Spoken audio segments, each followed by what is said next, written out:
I wonder what this music is. Yeah, it's King of the Castle. There we go, everyone.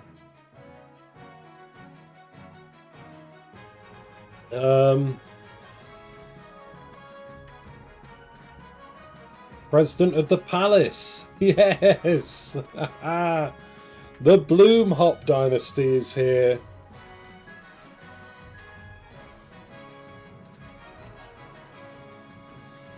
Damn. Alright, so it's all set up. How am I? I'm good. I'm gonna go Throfty. Yes, today, hold on. Oh, here we go again. Another Throfty.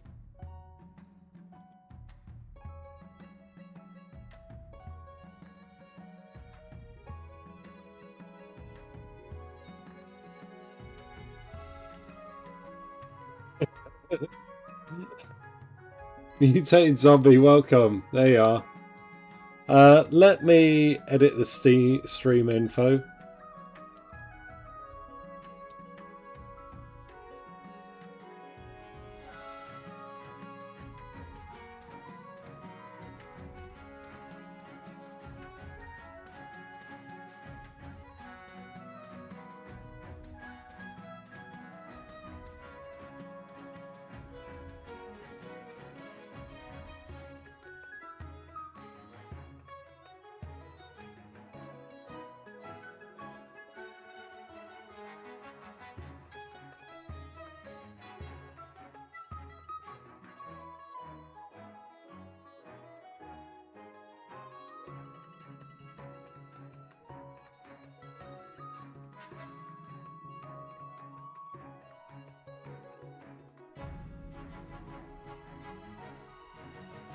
Okay, that's that.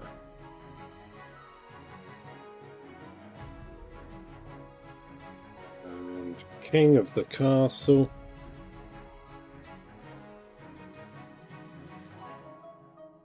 Done.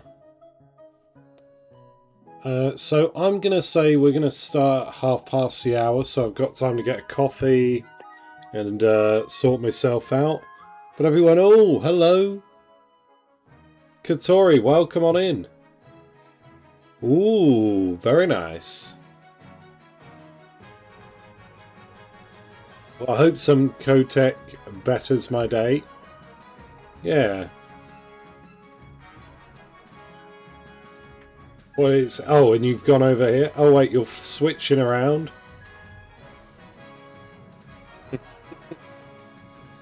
Alright, well, listen. Hey on, welcome on in. There you are, in the pats. Which one, I wonder? Yeah, so those of you that own the game, have it tethered to your Twitch profile. You're free to pick and choose any of them. You rolled an 8? Hold on, let me dig it up. Which one is an 8? Greed is good. Ah, okay, there you go.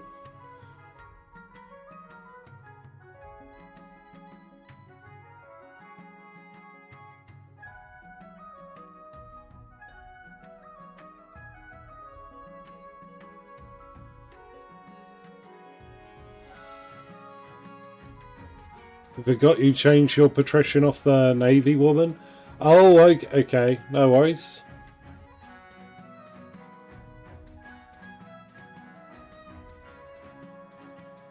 Right, what I will say.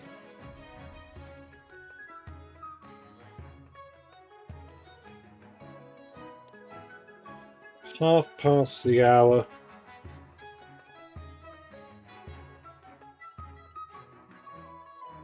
And I'll pin that now. For the next 20, what is it? For the next 30 minutes. There we go. Time to duel and spill blood for the 9th? Yeah.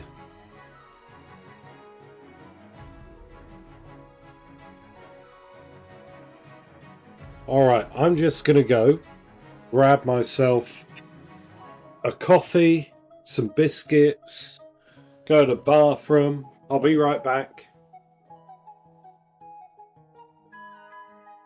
Oh, what I'll do, if you're going to be rolling for noble traits, whoop, I'll leave that on.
Fantastic, I'm back.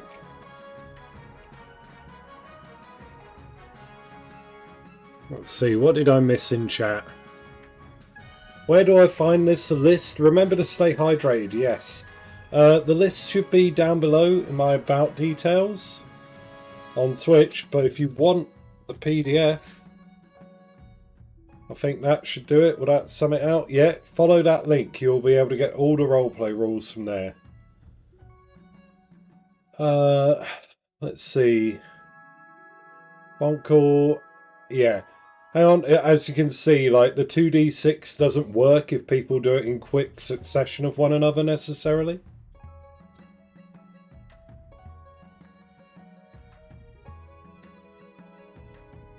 Alright, hedonistic warhawk kind of tracks with the patrician. Hey, there we go. There we go. Right, let me oh crap, I didn't update the actual sign. Let me sort that out. Where is my notes?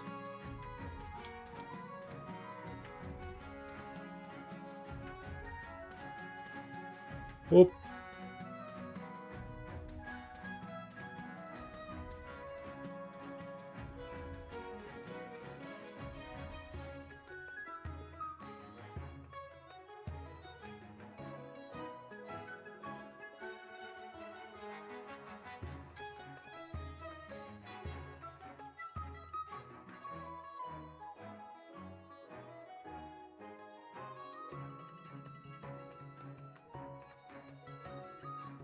All right.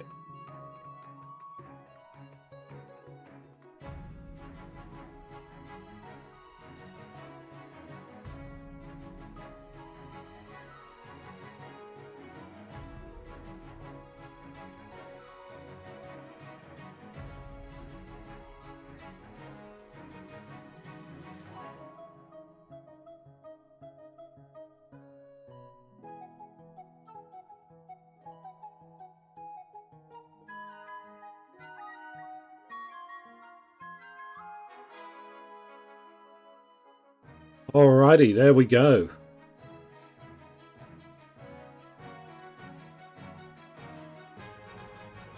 Oh, the Were-Gannet. Yes, I remember that. Hothead nobles that love doing noble things like dueling seems to be a common thing for me. Yeah. I know it's not a Rickroll. I know it's not a Rickroll. I know it's not a Rickroll. What's not a Rickroll? Never gonna give you up?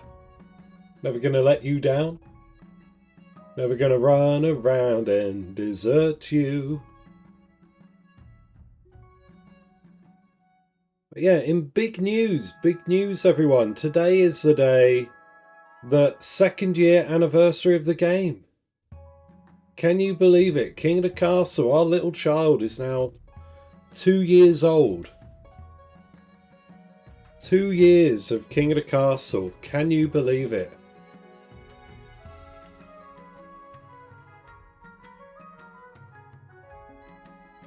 Oh, okay. No. It's definitely not a Rickroll. It's definitely my Ko-fi page with a free PDF on it. Throfty tokens. Yes. One day I will learn to spell. And I will swing back from work and I'll be like, aha, my name is Thrifty. And I won't... I won't cock it up somehow. But yeah, congratulations to King of the Castle on making it Throfty Tickens.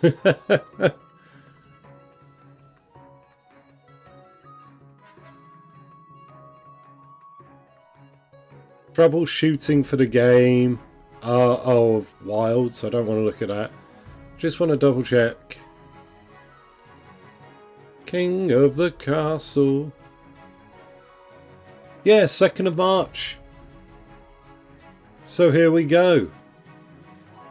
Oh, would you look at that? Hold on, they got savings at the minute. What have they got savings on? Not Sworn.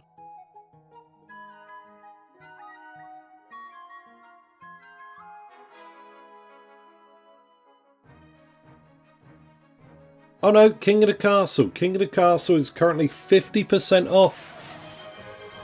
Yeah, I was going to sing it zombie anyway, but there we go. Everybody, I'm naming a train conductor NPC in a game that now. There you go, Icon. Throfty Tickens. Alright, everybody. If it's not going to interfere with anyone around you, if you're on your own, or you can do so quietly, feel free to sing along. If not, drop some emotes. Bop your heads. A 1, a 1, a 1, 2, 3, 4. Happy birthday to you. Happy birthday to you. Happy birthday, King of the Castle. Happy birthday to you. Way! Everyone, a round of applause for King of the Castle. Thank you for the past 2 years. Let's hope we play it a little bit more. Hope we continue to keep the little community going that we've built up here. And I hope that you're all having fun. And you're all ready to lock in for another game. Another Dynasty. Wait, what is... Oh, okay, I did try the demo for that, but it weren't that good. Sorry, I'm looking at Steam while also doing this.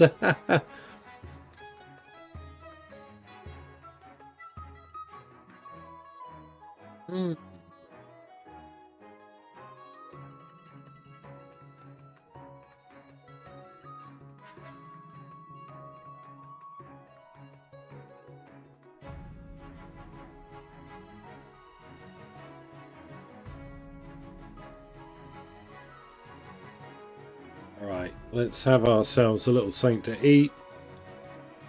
But yeah, how are we all doing? Everyone comfortable? Hope you all enjoyed watching me try out the demo earlier, the Void War.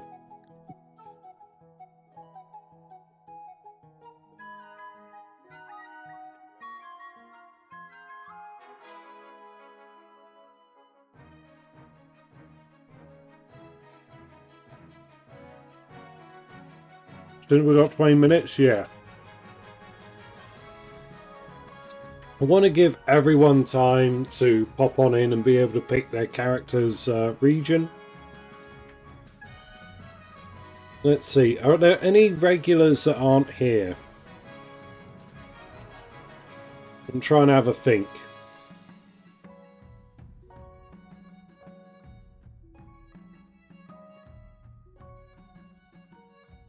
No, I think this is pretty much everyone that's been fairly regular every Sunday for the past bit is here, I believe. Go have a quick shower. No worries. Thank you, Whopper.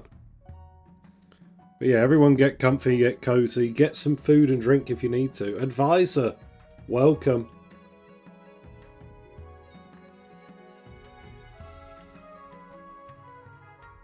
Now, Advisor, Deku, Mutated Zombie, and Traxxas. You don't have to, obviously, but I've just found out King of the Castle is currently on sale, 50% off.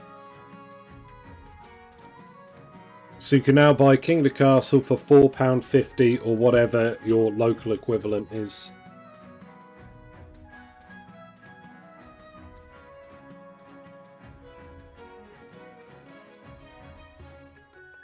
But as for,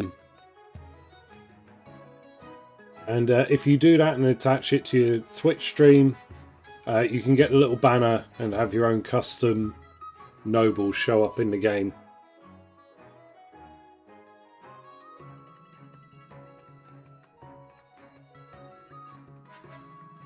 Oh.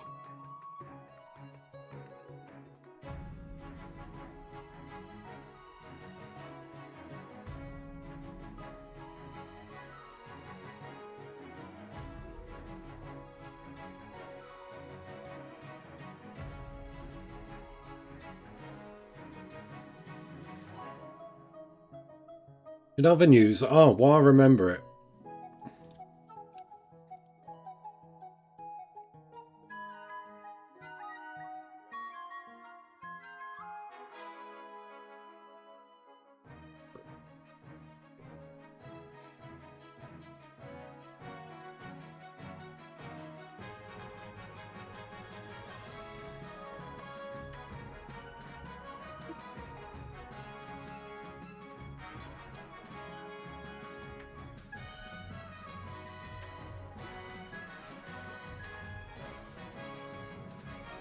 Let me just send Vamp a text, see if they'd be down to stream together tomorrow.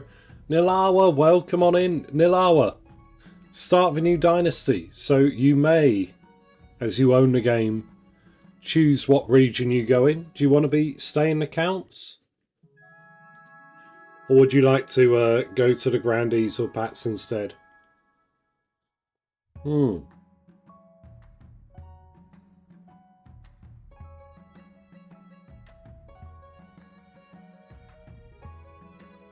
It's all good. It's all good.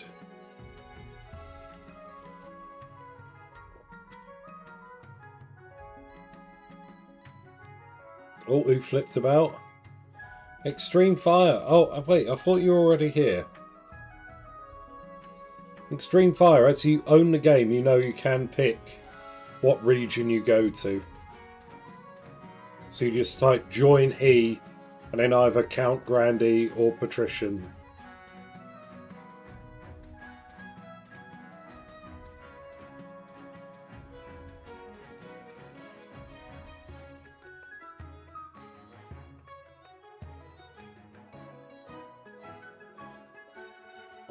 I quite like seeing what the game comes up with for my noble each time. Oh, okay.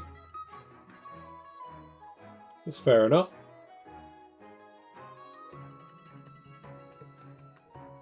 Grandees, they always lose their military to 0? No, not always. Sometimes it's their faith.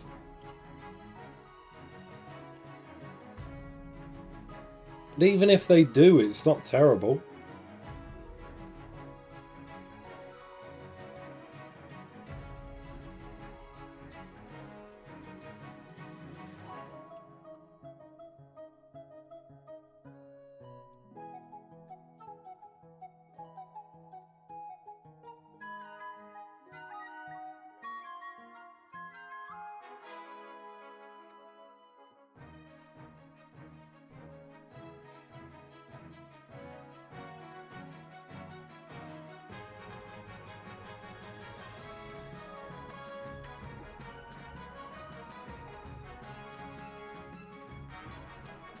Hmm.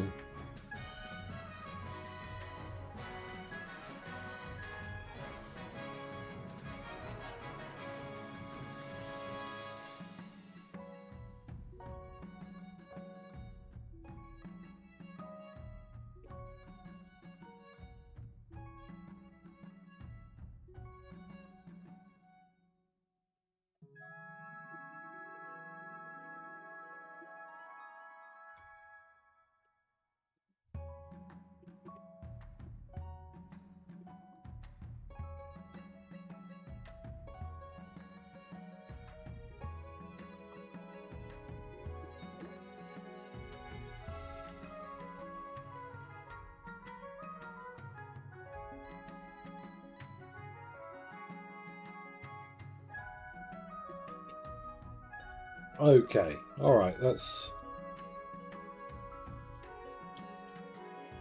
Who won the final game? There you go, you got the floppy hat bonkle. Very nice.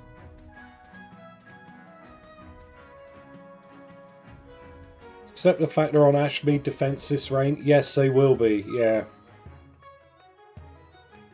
Teeny Bert, you spruced up yours. Let's have a... Oh!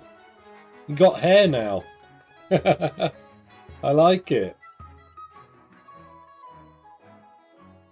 You got the whopper coloured hair. Aquamarine.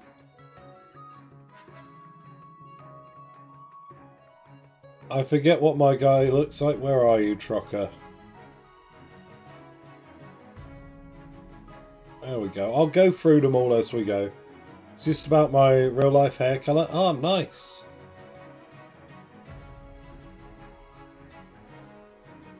Wrap the sign. Yeah, I'll do the sign just before we begin. IX is the sigil. Wait, who's got that? Was that...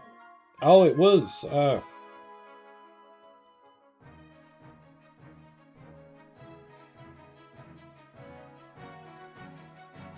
Who won the final game? Oh, wait, no, I did. The Monarch did. Yeah, we had a tyranny victory.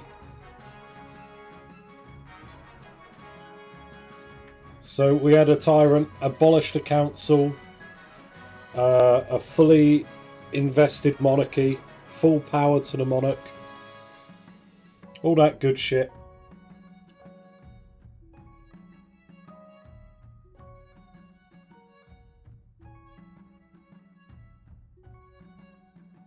Not right now. Charity head shaving isn't happening locally this year. Oh, okay. Fair enough. How many assassination happened before the end? Not a busting lot, to be honest. Like last month, I think I died to assassins twice. Both sent by the chiefs. Oh. Yeah.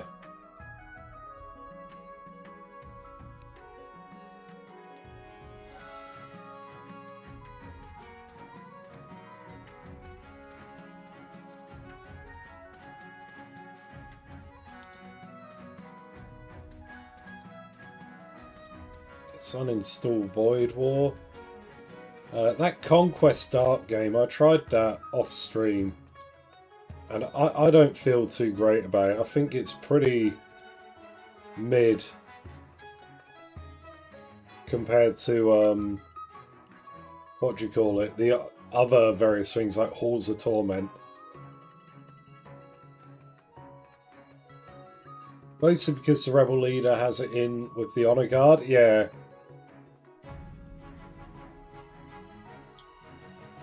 Chiefs win with 5 guys, featuring the 6th guy.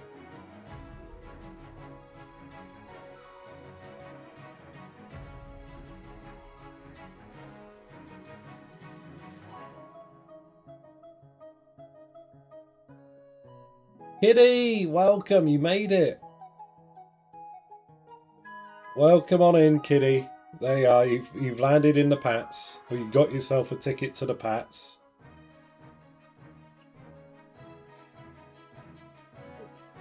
Oh. Umming and ahhing at the minute about whether or not after this I'll do some wilds, Monster Hunter Wilds, or if I'll do more demos. I don't know, why did I want this demo?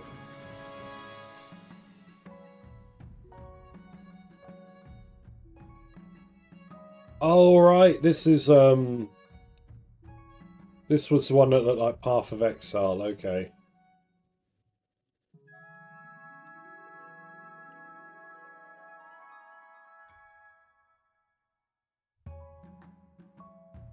Oh, and Legend of the Five Rings, Samurai.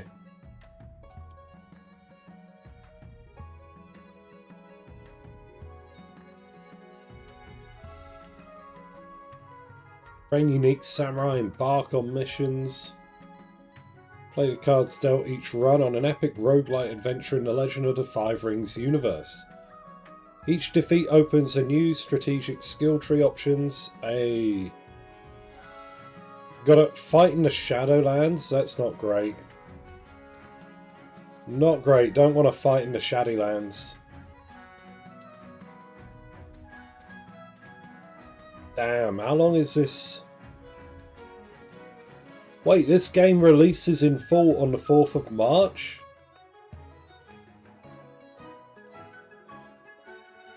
Okay, I'll probably want to see how this plays. I feel like we have the most dishonorable regions this year. This game, yeah. I don't know. Is that would mean that the chiefs and the barons are the most honourable, and I don't know about that. I think there's honour in different flavours. I'm going to be lurking mostly, still in the GTA RP. No worries, Kitty. I appreciate you coming in and grabbing yourself the region you wanted. And that's the whole reason why we have these long run-ins to the start of the Dynasty.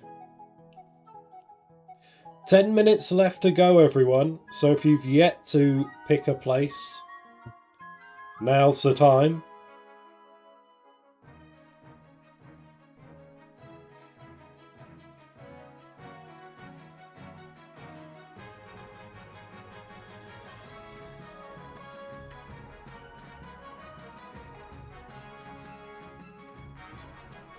Ooh.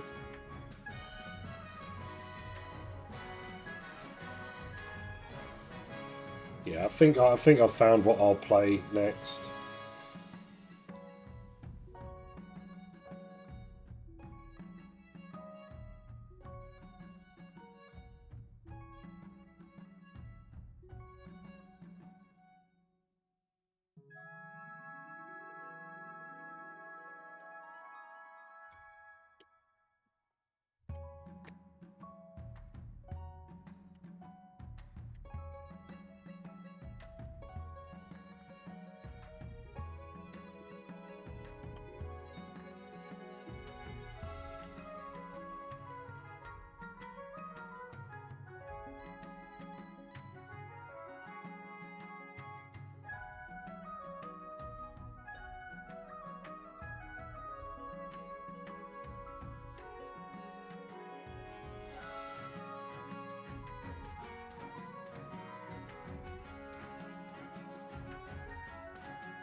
There we are. Honour through faith, honour through bloodlines, honour through battle, honour through tales, and honour through wealth. South, east, march, north, and coast respectively. Ah. That's good.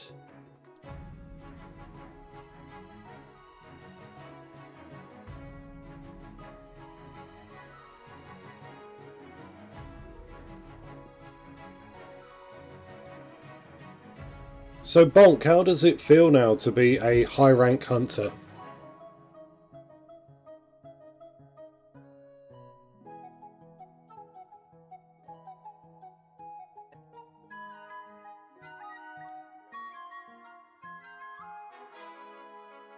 Where does the new supplier pop up at? Wait, supplier? Oh, don't... Okay, no. I don't need spoilers. Meh, meh, meh.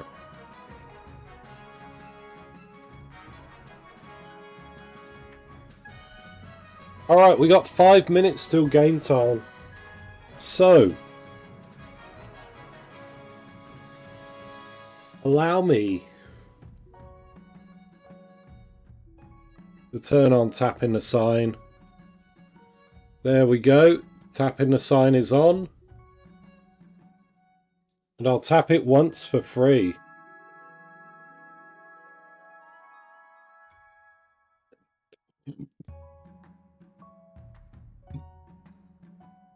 Now then, allow me, everyone, to introduce you to our first king of the Bloomhop Spring Dynasty that we'll be playing through all of March, April and May, every Sunday. King Throfty. King Throfty is peaceful and a gambler. At the start of the game, we're going to be going for a faith ambition. And should that fail, we'll go for a trade ambition. Of course, because we have faith and trade, should the faith pass, we'll go for a scepter type victory. We're going to try and avoid any wars if we can, and try and end them as soon as possible should one break out. And we're also going to try and take the most risky options available. Always take the the low percentile chances if we can. And I'll bribe you to do so, probably. We'll see if we can start the dynasty off with some golden choice.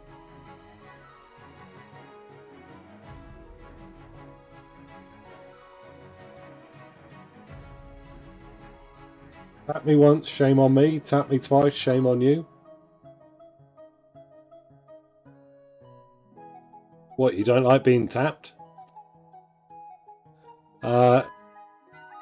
As for HR hunts, it differs not so much as a heavy bowgun. Yeah, I mean, I remember low rank to high rank in previous games, so... who knows, maybe tomorrow I'll get up there.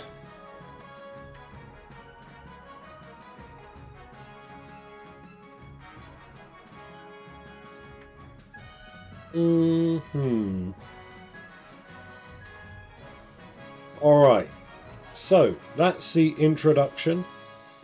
We've got a couple of minutes, and I'm going to click the begin game. I'll do like a little countdown or something. But I hope everyone's in. I hope everyone's got the regions they wanted. The monsters do hit harder and are a little more spongy, but not much changes. Yeah. I've noticed it, like, towards the end of Chapter 2, the monsters got a bit more chewy, and that they took a bit more damage. But frankly, I'm having a blast.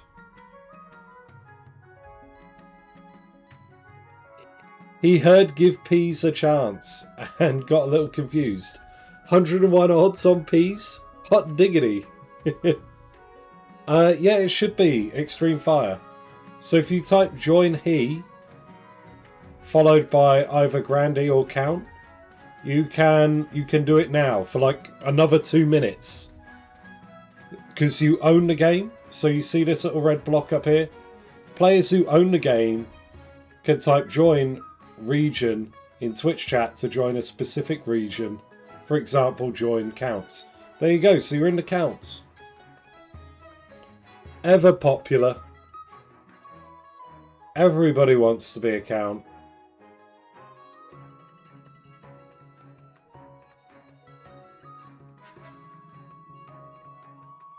Yeah, so it's only at the start of a brand new dynasty we can do this, which is why I'm letting it run nearly 3 hours before we start. Because I want everyone to have a chance to come in, pick what they want to be. Everyone wants to be a count until the... Okay, Bonkle. Cool, good that I'm here. Yeah, no worries. I think I mentioned it when you joined earlier, but you ran off really quick. So I hope all your business is taken care of. Everybody, I'm going to do a final countdown in chat. And then we'll be moving on. It's a 2-year-old joke, yeah. Oh, the game's 2 years old. Here we go. Happy birthday to you. Happy birthday to you. Happy birthday, King of the Castle. Happy birthday to you. Boom.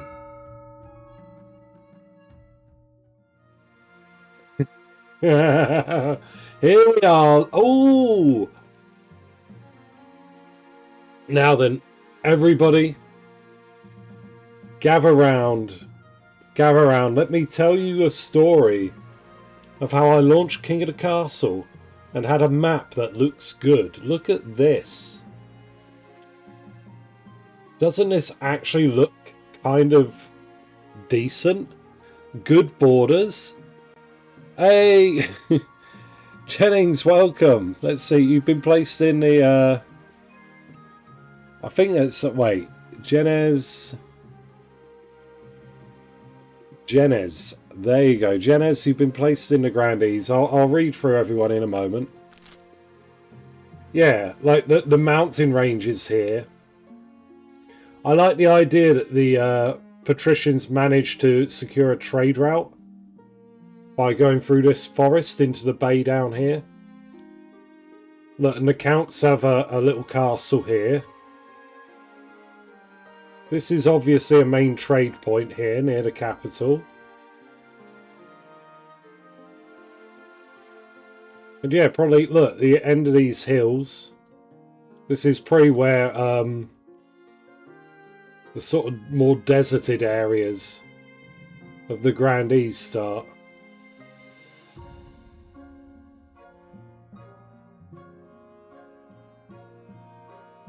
Good borders and no bug today, no bug. Fantastic. East partially, yeah, look at that.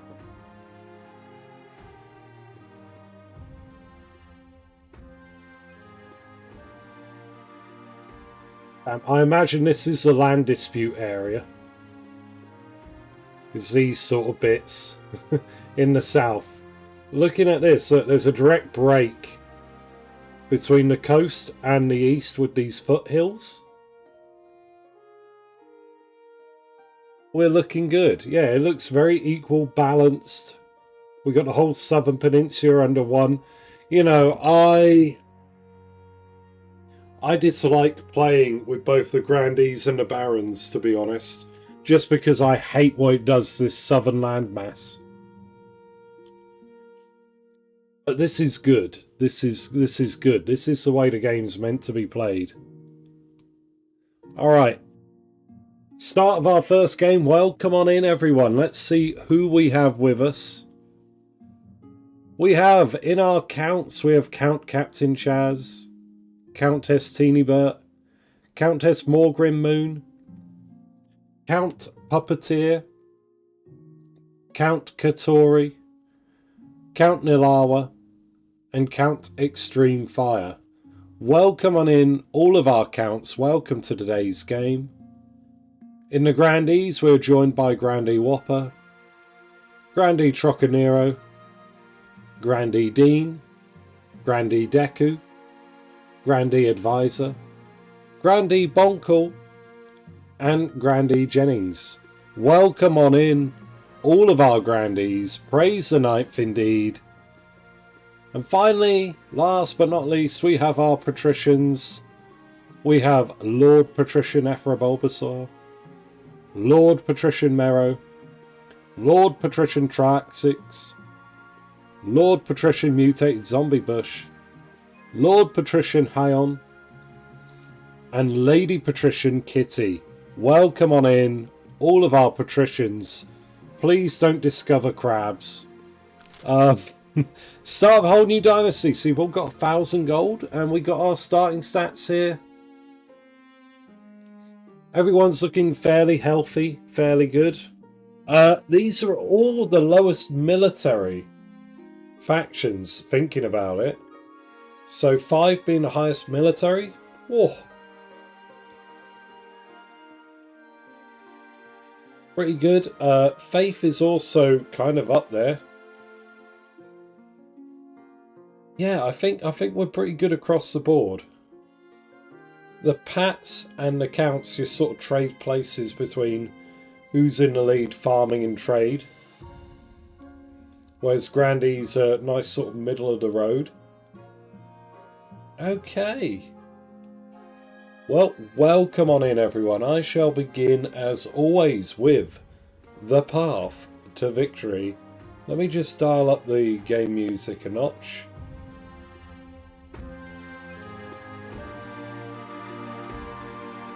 There we go. Is this fine? I had trouble with Monster Hunter Wilds the other day.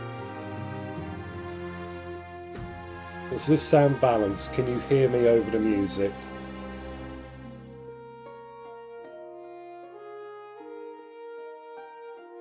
Let's go. Path to victory. Your Majesty, when you die, how do you hope the kingdom will remember you?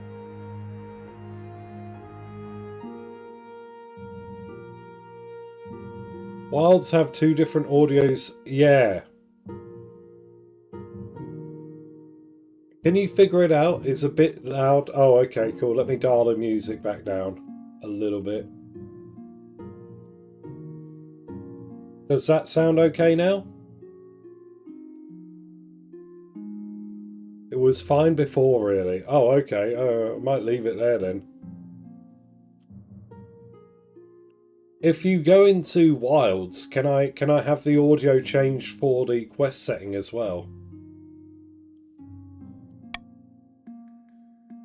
When you die, how do you hope the kingdom will remember you?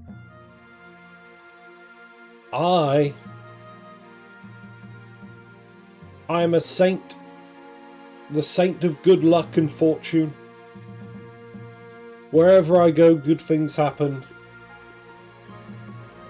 I shall always come out on top, and I shall always beat the bank. The church will love you, I suspect, but will anyone else? I suggest over the next few years you focus on improving the kingdom's overall faith as much as possible. Throfty, the saint of luck, we'll see. Sacred bloodline, let's go. Once you have an heir, I will return to discuss how your ambition is progressing. Good luck, Your Majesty. Whoop. Alright, who are we going to meet? Now that you're the king, your first duty is to meet with the Council of Nobles.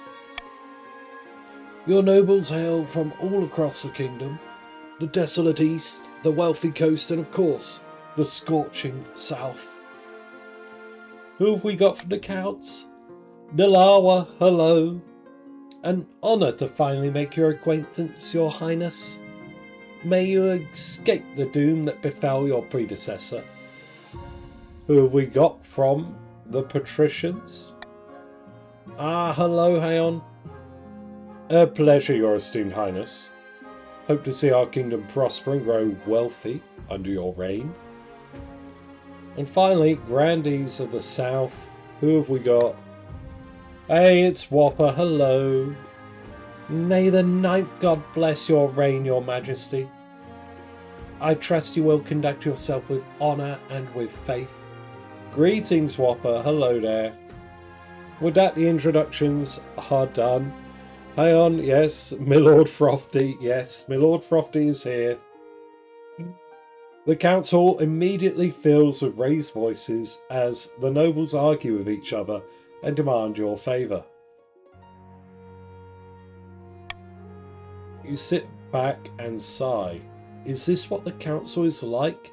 No wonder your father told you to avoid the throne at all costs.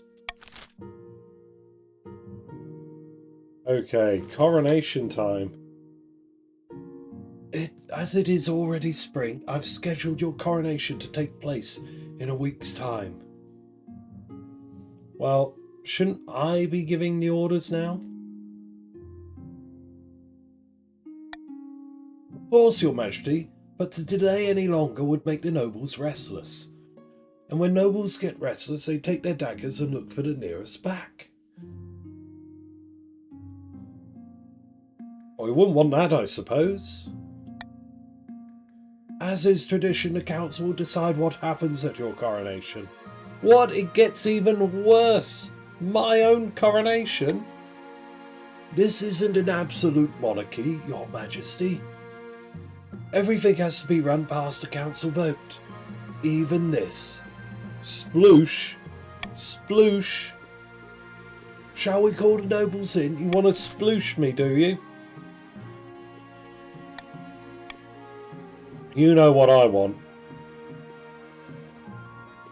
Right out the gate, it's right there. Look at that. Religious ceremony that honours the ninth god. Yeah, I mean, the options are A, lavish parade that costs lots of money. B, religious ceremony. Or C, throw the king in the river. Or finally D, the puddle.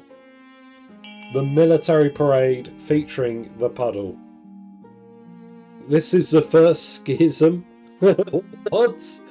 Oh no, what is happening? Grandees! You were supposed to be my allies. You were supposed to empower the ninth god, not destroy it. Bottles of wine, how devilish.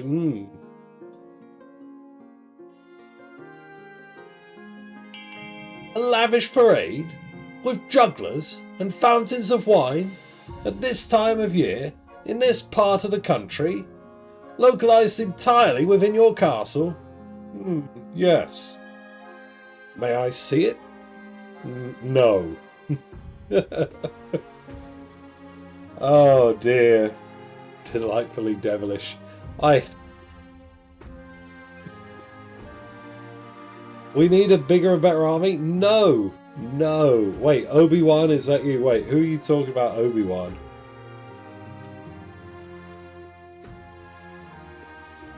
Delightfully devilish, your majesty.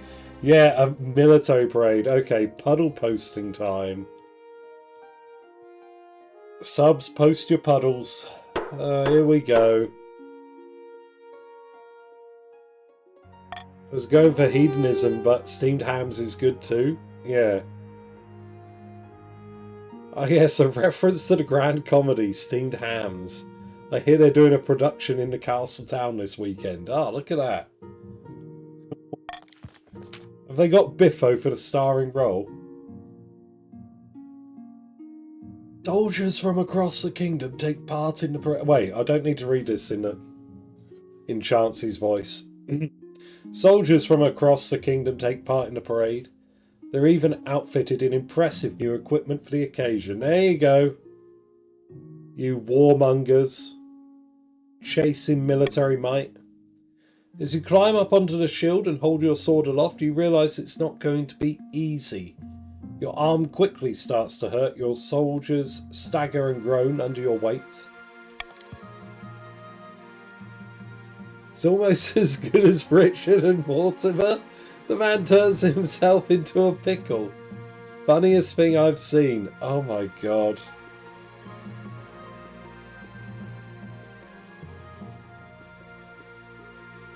The idea that you go to the theatre district and on one side of the street they're performing steamed hams and on the other it's Pickle Richard. Horrible times. We need to do something about the culture of our fair kingdom. Sure enough, one of your shield bearers trips on a loose cobblestone and drops you face first into a puddle, in full view of half the city. At least the only thing hurt is your pride.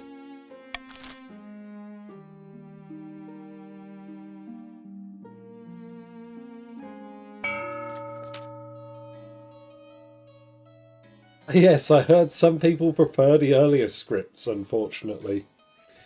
Damn it all. Okay, we're going to be picking our schemes. Alright, so Isound, let's focus.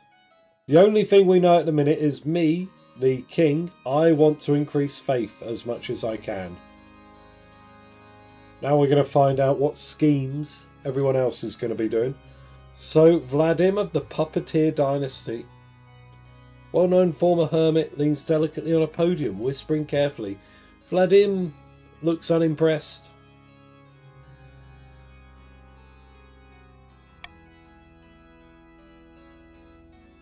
Did you know the East used to be its own proud kingdom?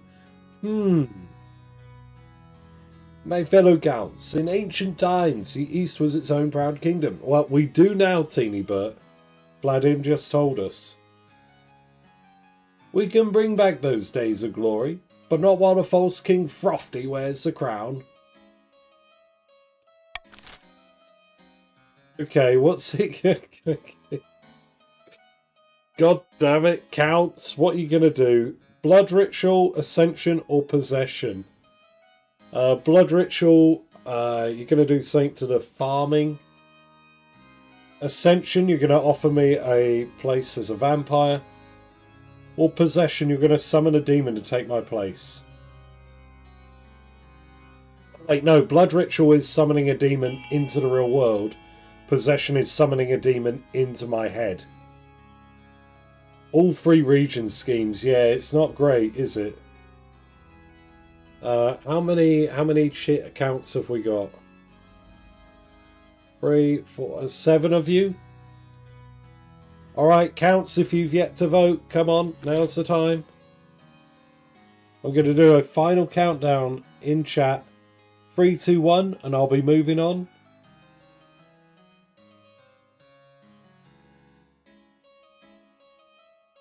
Oh, Puppeteer, you got in there. Puppeteer, you want to get your Vladim on the throne with blood ritual, apparently. Have the highest farming. The counts plan to summon an ancient famine demon that will devastate all the other regions, paving a clear path to the throne. First, they must ensure the East can withstand a famine. To advance their scheme, the counts must be the region with the highest farming in 4 seasons.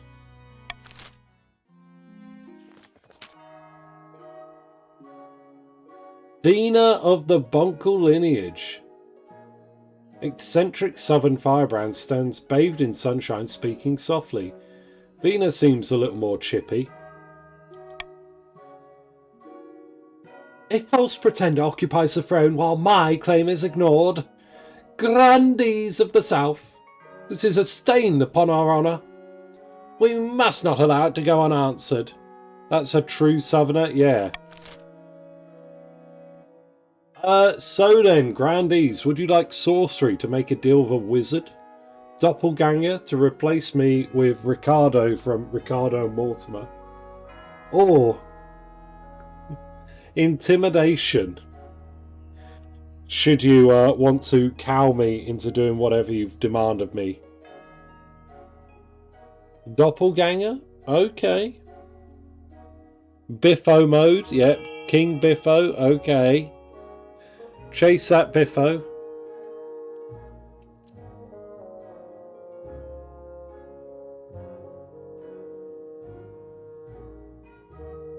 Hold on, I just realised, Whopper, has it really been a year? A 1-year subscriber badge you've got now.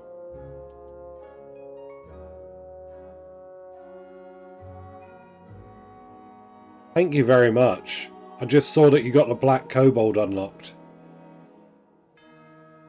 Damn. Yeah, 1 year already. Thank you for your continued support, and thank you everyone else as well. I know Teeny and Dean are out there. You're a few months up, right? Wait, 6 months? Damn.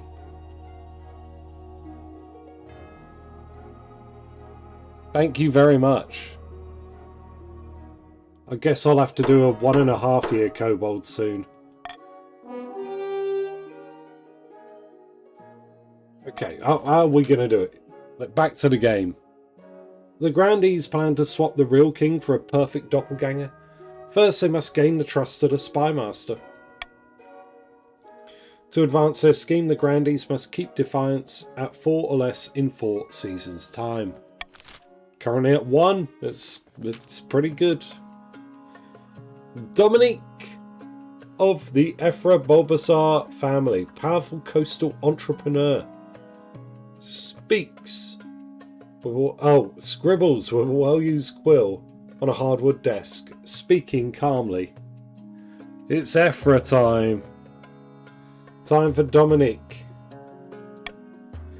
Fellow patricians of the coast, my claim to the throne is far more legitimate than that of King Throfty. Something must be done. It is too late, Throfty. I have depicted myself as the Chad and you as the Soyjack. Ha ha. Be subterfuge, uprising, or conspiracy. Subterfuge, the patricians will work to replace my inner council with themselves. Uprising, you're relying on the peasantry to do all the hard work. And conspiracy, something, money, get the throne.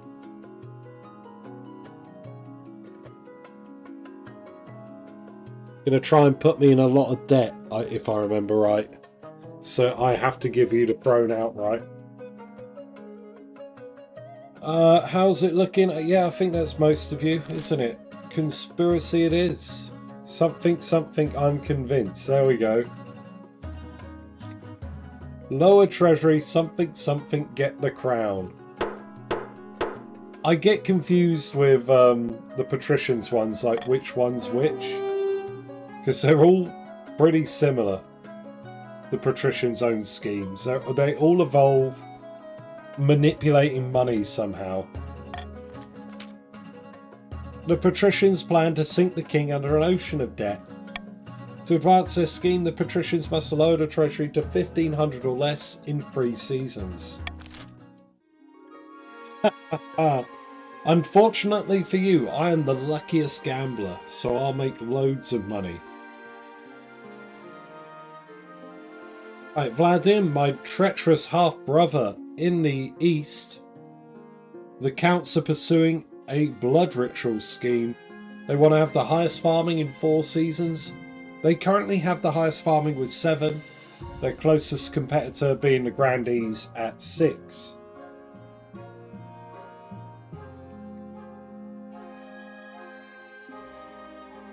Vina, the false pretender in the south, is, well, the Grandees are looking to pursue the doppelganger scheme. As such, they want to keep their own defiance at 4 or less in 4 seasons' time. It's currently at 1.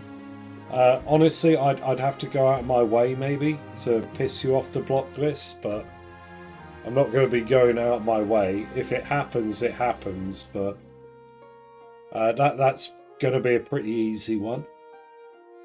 And Dominic, the ambitious vassal of the coast, the patricians would like the conspiracy scheme. As such, they want to lower the kingdom's treasury to 1,500 gold or less in 3 seasons. It's currently at 3,000, so I need to spend half my money. We'll see what you can force in. And here we are, it's here, right. Early adopter bonus, everyone. Golden choice is in the pot. Golden choice is here. Horror in the East, of course. Fantastic.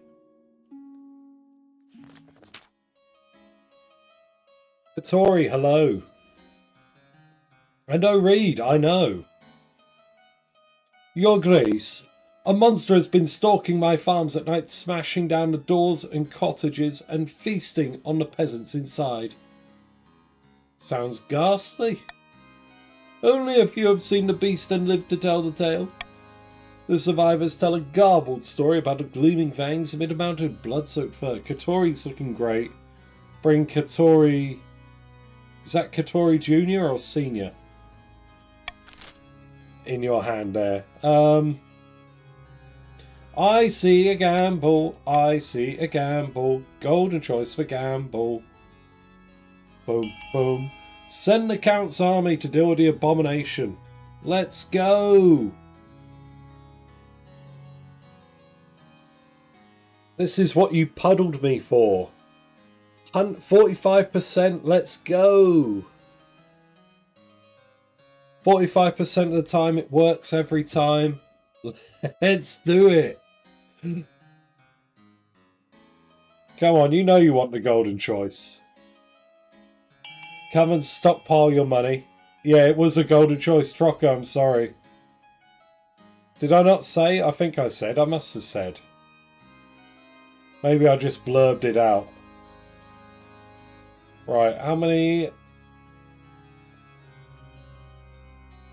Oh, I just missed it. Oh, okay. Sorry about that. I'll try and be a little more clear.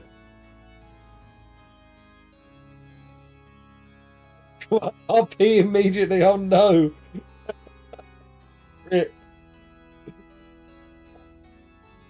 Okay. Alright, I think that's everyone that's going to vote. It's good to know. About 12 of you active.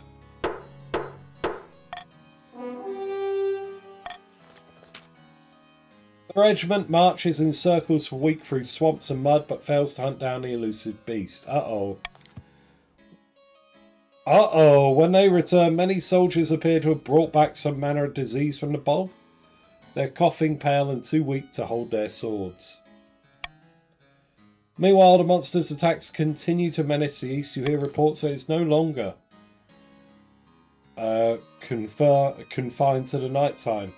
Soon peasants are too afraid to tend their crops, which lie rotting in the fields. Uh-oh.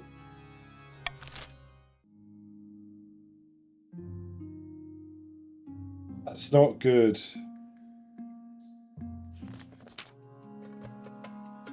Your Majesty, there is a petitioner here to see you today. We're not exactly sure where she's from. I assume you have a good reason for letting her in? You'll see soon enough, Your Majesty. Actually, to be fair, Haon, that didn't make the East any madder. Greetings, Your Majesty. My name is Reed, and I have a proposition for you. Reed, where are you from? Distant shores, Your Majesty, distant shores. Super Guppy, welcome. You made it into the Counts. I prefer to keep my exact origins a secret. Who are you exactly? I am but a humble ship's captain. Once of great renown, but that was a different time. Not a pirate then? No, Your Majesty, I would never countenance a fort. Tell me more about this proposition of yours. 3 ships are docked in the harbour to the west. Their hulls are packed to the gills with muskets and gunpowder, and they each boast a full battery of cannons. They're all yours in return for a small favour. What would this favour be? I only wish to stay in this kingdom with your blessing and protection. I can show your soldiers how to use the weapons, of course, to avoid any accidents.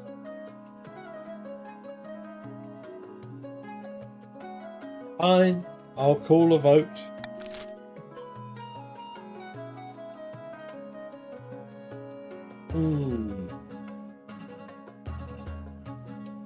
I mean...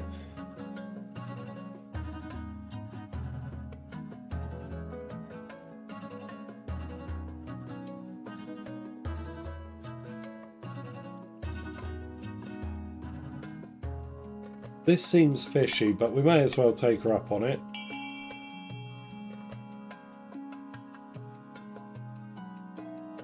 What to do with O'Reed, everyone?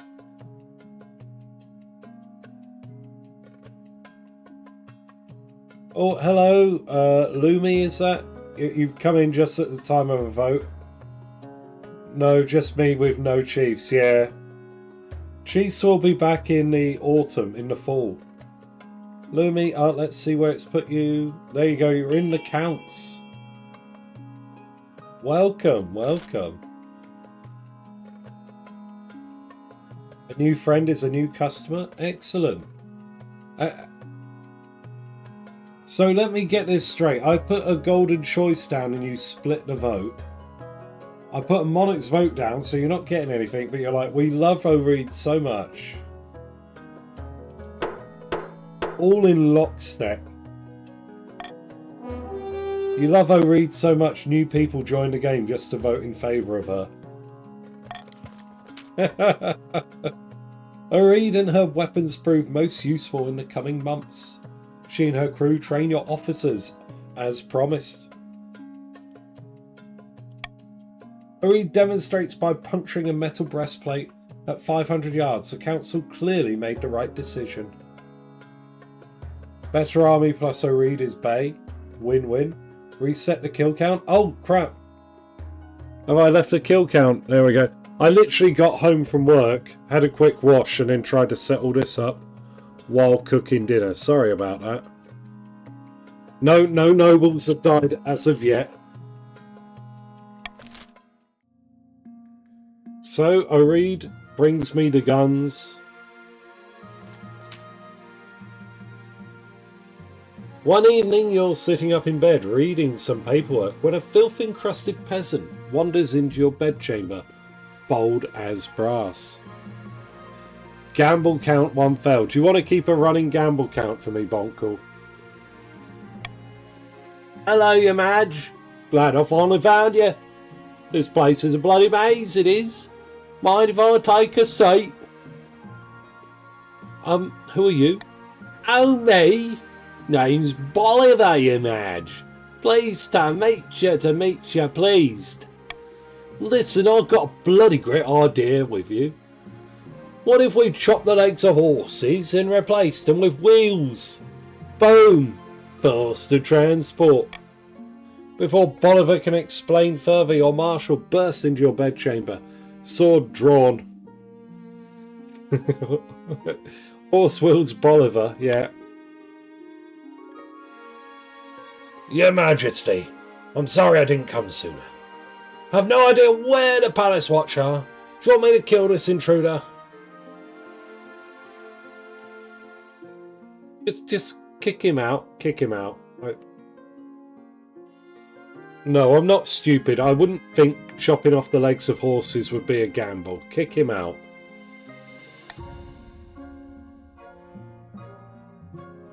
It's behind your back, scumbag. The peasant is dragged from your bedchamber, still babbling about horse wheels. When the marshal returns, she looks grim. If one thing's clear from this mess, it's that you need an honour guard who can actually keep you safe. Not like the pathetic watch.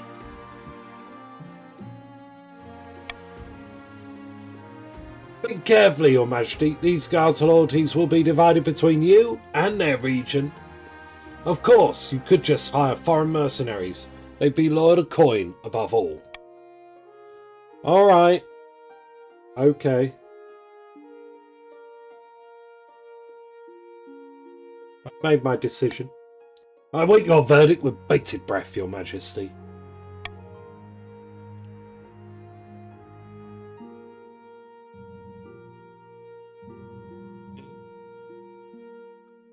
I think, as I'm going for sainthood, I will take the nuns. I will make the arrangements at once. The battle nuns arrive in the palace a few weeks later. They nod to you silently, their solemn still mask betraying nothing before filing information behind your throne. Good choice, no worries. We done it. We've done it. We're going to sainthood. Right, I'm just going to nip very quickly to the bathroom and back. I'll be right back. Thank you for helping us. Oh, yeah, I mean, I don't look at it, Deku. What I look at is my sign, my roleplay. And as I'm going for faith, it makes sense to take the nuns. I'll be back in a moment.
Alright. I'm keeping a third sign for Throfty, Saint of Luck, to see how many successes and failures each of his gambles had. Okay. We're gonna be lucky, alright? We're gonna be lucky. Oh, first auction of the game. Okay, everybody, eyes down. Looking at this, the counts want to secure their farming as best they can. They can do so with A, the aqueduct. And that's it. That's it, scheme-wise. I would say, otherwise, let's have a look. Listen, Monument and Library would both be very good for the stability of the realm. So I'm not saying you have to, because it just helps me, but they're both good options. But the Grandees may also want to increase their trade, for whatever reason. F is to hurt... Oh yeah, F to hurt my ambition. But why do you want to hurt my ambition? Here is everyone and all their money. So we can see who's active and who's not, based on who has 1,500. And we're going to start the auction. Now, type !fund, followed by the letter of the item you would like to fund, followed by the amount of money you'd like to fund it with. Top 2 items at the end of the auction will be built and take effect. Everything else you bid on will be refunded back to you. You have about 40 seconds to get your funding in, but there is a delay on stream, so I will type in chat when there are 10 seconds left.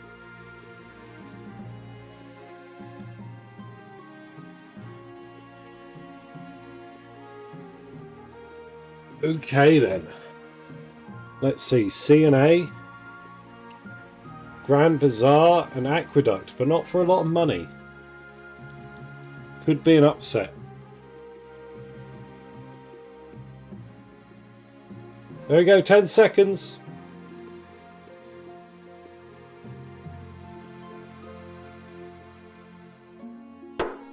Right, what did we end up with? C and F. Did we actually?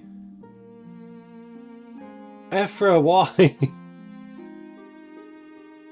Okay. So the Grand Bazaar is built. Bolsters trade for the Grandees, and the Observatory is built. Lowering faith in the Pats. Not good, not good, not good. Oh shit, okay. Really not good. Your Highness! The loyal and noble Grandee Trocanero has been taken hostage. Wait, was Trocker the one... Trocker, was it you saying you broke your RP earlier? I can't even find you. God, it's so far back up. It was. Trocker, you've been punished for breaking RP. The game has decided. Well, what would kidnappers want with him? It's some criminal organisation. These horrid miscreants demand gold and safe passage to Ashmead in exchange for Trocanero's return. It's time to gamble. Golden choice, everyone. Golden choice. On B, send the South's troops after the kidnappers. Trocanero, you've been kidnapped. Save me? Yeah, we're sending in the troops. 100% isn't really a gamble, but it is a percentile chance. And this is proof of my luck and fortune in the pursuit of my sainthood.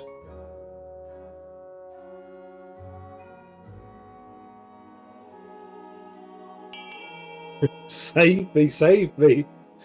Oh. Okay, but Trocker, when you come back to the fold, try and remember your roleplay. Alright, 12 votes total. I think that's most people that are active. I'll do a countdown, 3, 2, 1, and then we'll move on.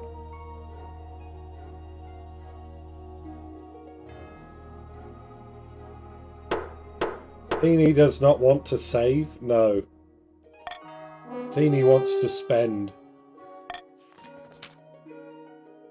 The Outlaws are no match for the South's forces, which rush to Trocanero's aid. During their raid, the Southern fighters even recover a hoard of gold and gems. Shared between the Treasury and the Grandees. How much did you all get for that?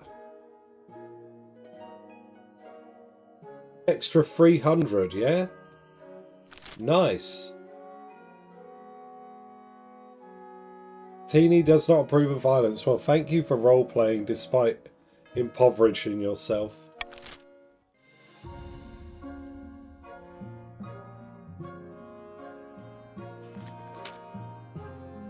The Curve Captain you allowed to stay in the capital, the one who traded those weapons. She has been the cause of some concern. Nobles have complained that she has been rude and confrontational. She does not know royal etiquette either, after all.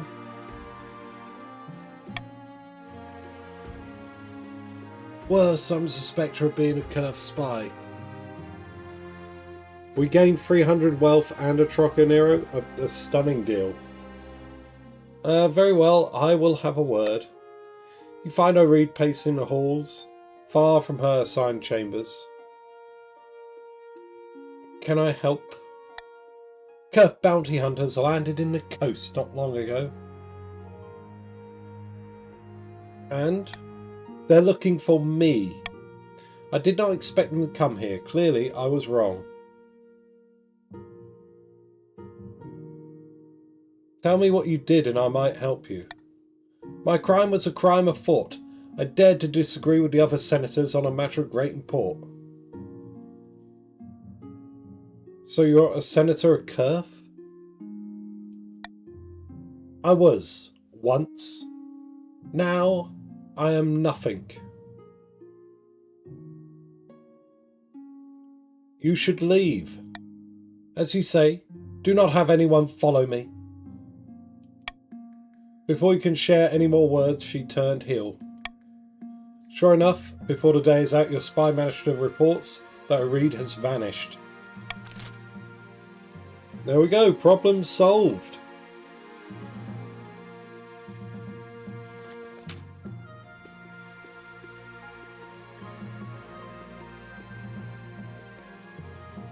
In the twisty passages of your castle you can avoid your advisors, the nobles, even the spy master. But there is one person you can't avoid. Your mother. Why haven't you found a spouse yet? It's been almost a year. Is it really that urgent? Of course! Don't worry, I'll take liberty of finding eligible candidates. What is your preference, my son? Men? Women? Or do you not mind? I don't mind, Mother. Don't mind. Excellent! I'll send out messengers to the most influential, noble families in the kingdom. Let's see what they have to offer.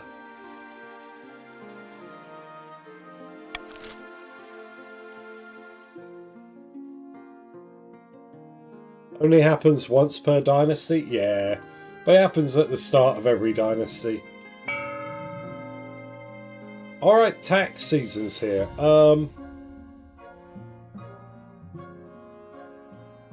Grandees have a lot of money. I think we ought to balance the books a bit. Does this look okay? And then everyone will have one defiance. She can appear in one other event that I know of.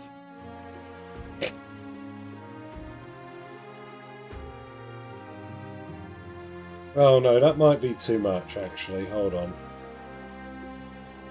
No, we'll just have common tax for all.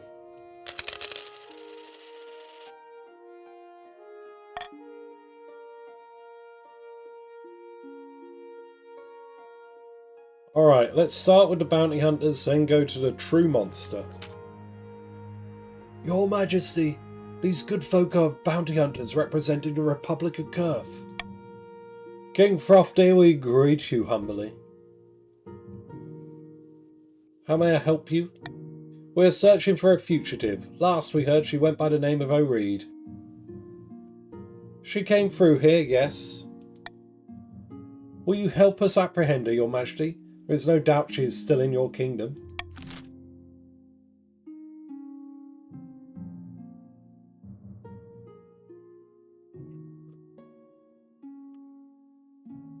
I don't really... I've never seen this before, actually. Because normally we agree to help O'Reed. Oh no, I'm late. Yes, Shadow Moon, let's see where you end up. You're in the Counts, which I think is somewhere you regularly like to play. So I hope you're happy.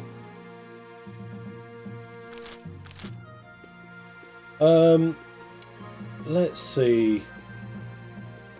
I don't mind.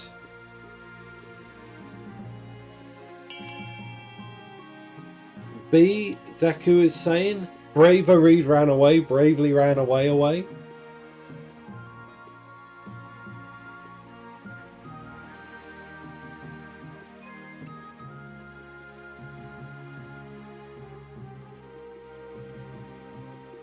Swazi, hello, welcome. You cannot pick where you play, unfortunately, at this point in the game. You've been placed in the Grandees, it looks like.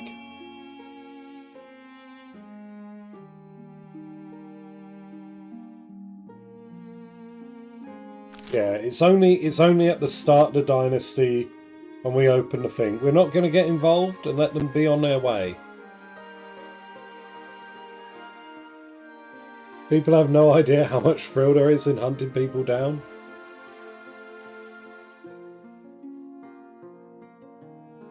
You're in the cool club now, apparently. Nah.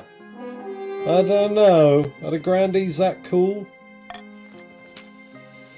You politely decline and the bounty hunters leave with their heads bowed. Hopefully that's the last you hear this Kurth kerfuffle.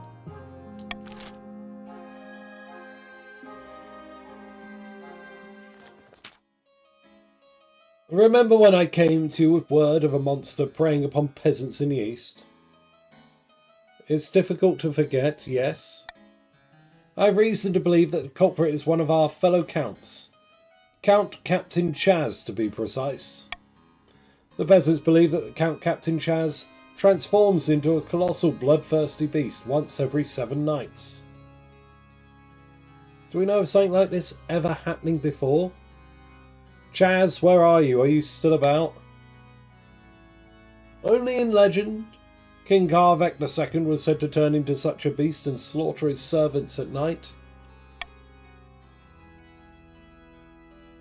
But in the day he was as mild-mannered as a baby duck, and had no memory of his crimes. Perhaps the same is true here. What should I do? Pray do not call a public vote on the matter. It would embarrass Count Captain Chaz greatly for no good reason. I'll send a team of Inquisitors to investigate these claims. That's the best route. Very well, Your Majesty. Whatever you say. A team of Inquisitors is dispatched to investigate the claim that Captain Chaz sometimes turns into a monster. Hopefully they'll return intact. The Counts, of course, register their disapproval that the Church is meddling with their private affairs. Well, you didn't want to vote, and somebody turns into a monster. Oh, my magic lessons have turned against me. Yes, they have.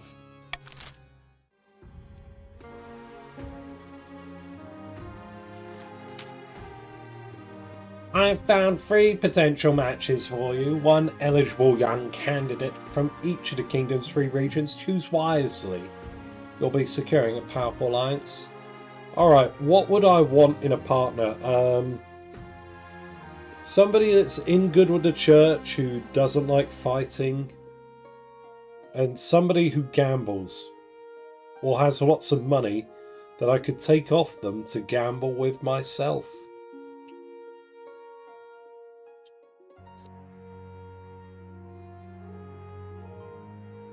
Chaz, you're not a witcher. Stop using monster parts to make you more powerful. Yeah.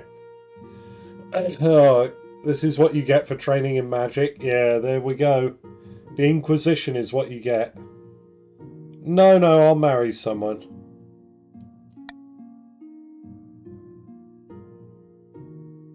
Your mother leads you to the great hall where she's arranged 3 portraits on easels. For now, each is covered by a cloth.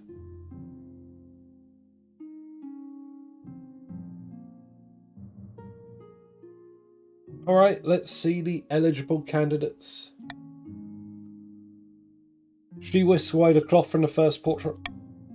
This is Zamiel, eldest heir of the Eastern Shadow Moon Dynasty. Forgive the snooty expression, I'm sure that's caused by an errant brushstroke. Very pious individual. They're always planning something, they say. Schemes within schemes. A very pious individual. A child, I believe. They, yeah, they're Shadow Moon. I believe they're they, them. So, yeah, very pious is very good. Okay, big plus here for the Counts. From the coast with Dominica. Wealthy heiress to Lord Patrician Tralexis' estate. She's always getting herself in trouble for some reason or another. Now we get to see, will this Dominica replace the Dominica that's the potential claimant?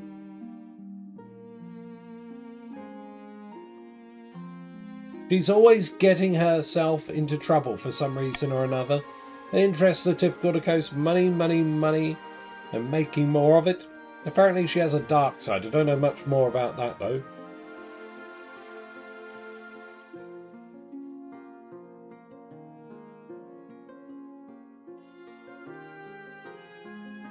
Yeah, loins is apparently not good for the auto mod. Who'd have known? No faith, no gamble. Money is nice, but yeah, we prefer the Count's offering. And finally from the south, Ernesto, eldest son of the Swazi lineage, famed for his wit, his style, and as you can see, his good looks. Like many in the south, he claims to put his faith in the ninth god above all worldly concerns.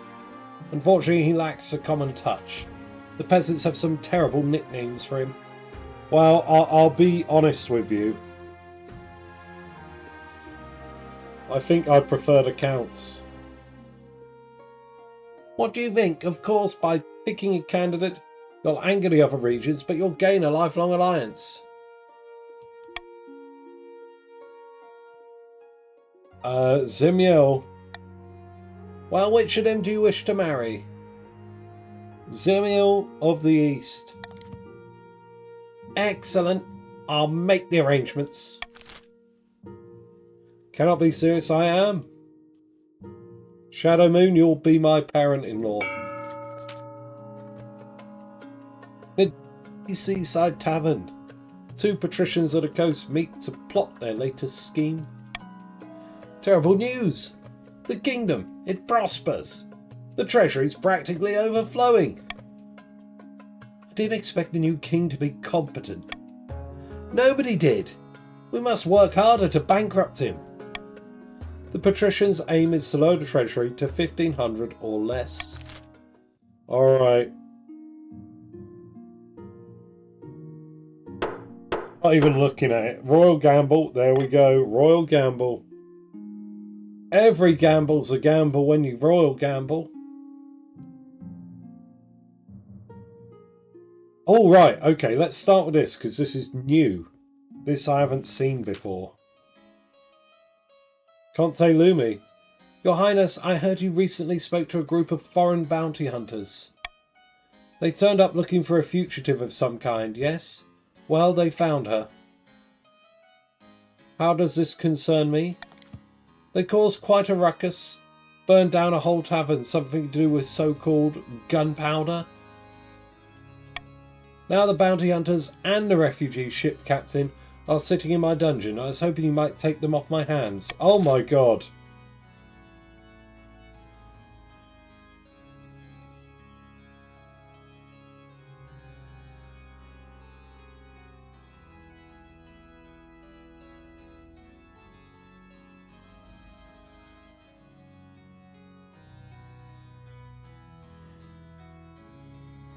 We demand compensation. If I do golden choice, you all get money, I get money.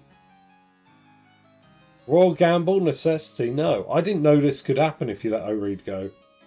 Release them all and make them go their separate ways. There we go. Money for everyone on sea.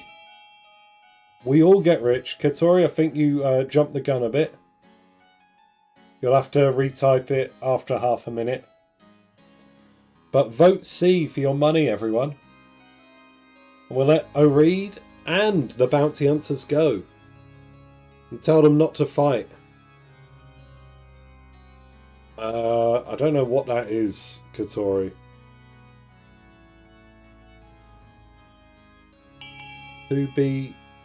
B2TG. A mistake? Yeah, are you in another chat?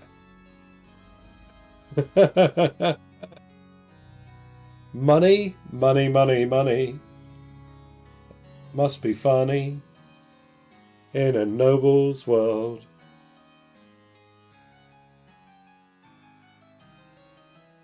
Not even banned. Oh.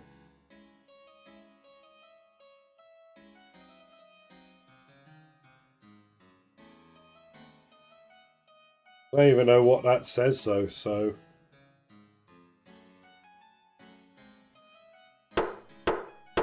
You say it like that, Ephra. Is that bad words in there? You're European. Polish, Control-C, Control-V. Okay. The bounty hunters are forced to pay a small fine, but vow to continue their mission. Their quarry, Captain Oreed, vanishes before they can so much as buckle their boots. Begrudgingly, Lumi says they are free to chase after her as long as they refrain from burning down any more local businesses.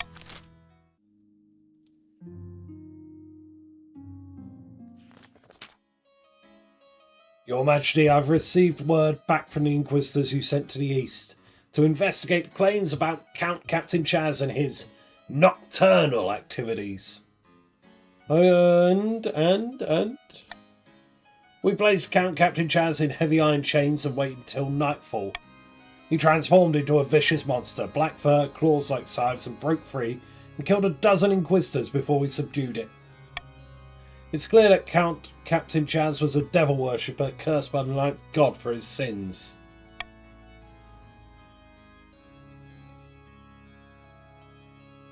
We request permission to burn him alive in the town square. Yes.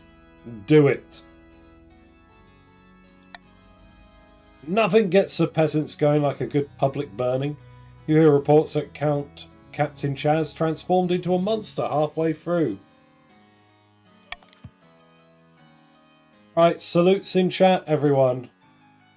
Chaz has been burned at the stake for being a werewolf. But don't worry, Chaz the Second will be here. Chaz, wherever you are, if you're still about, you may change up your roleplay. Because Chaz the Second's here. You're the first death in this dynasty. Congratulations indeed. Let me go to the kill count, the kill count, the kill count.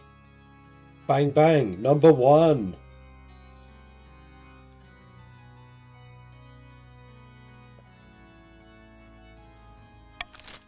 Faith is now zealous. Holy shit! I did not. What was that? +3?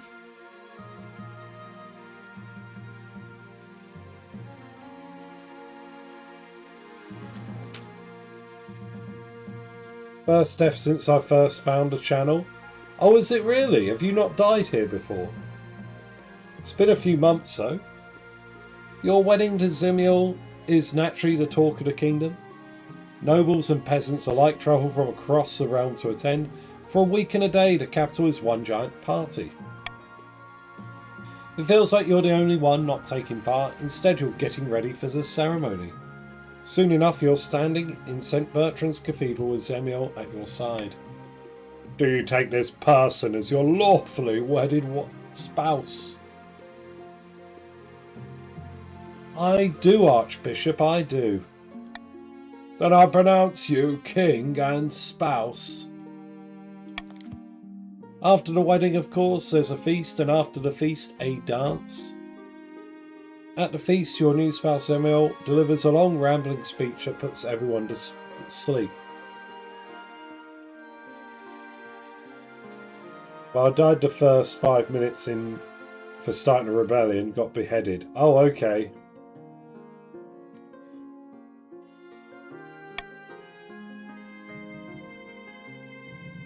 By the time you find yourself alone with Zemiel, it's past midnight and you've never felt more tired. What a wonderful occasion it was.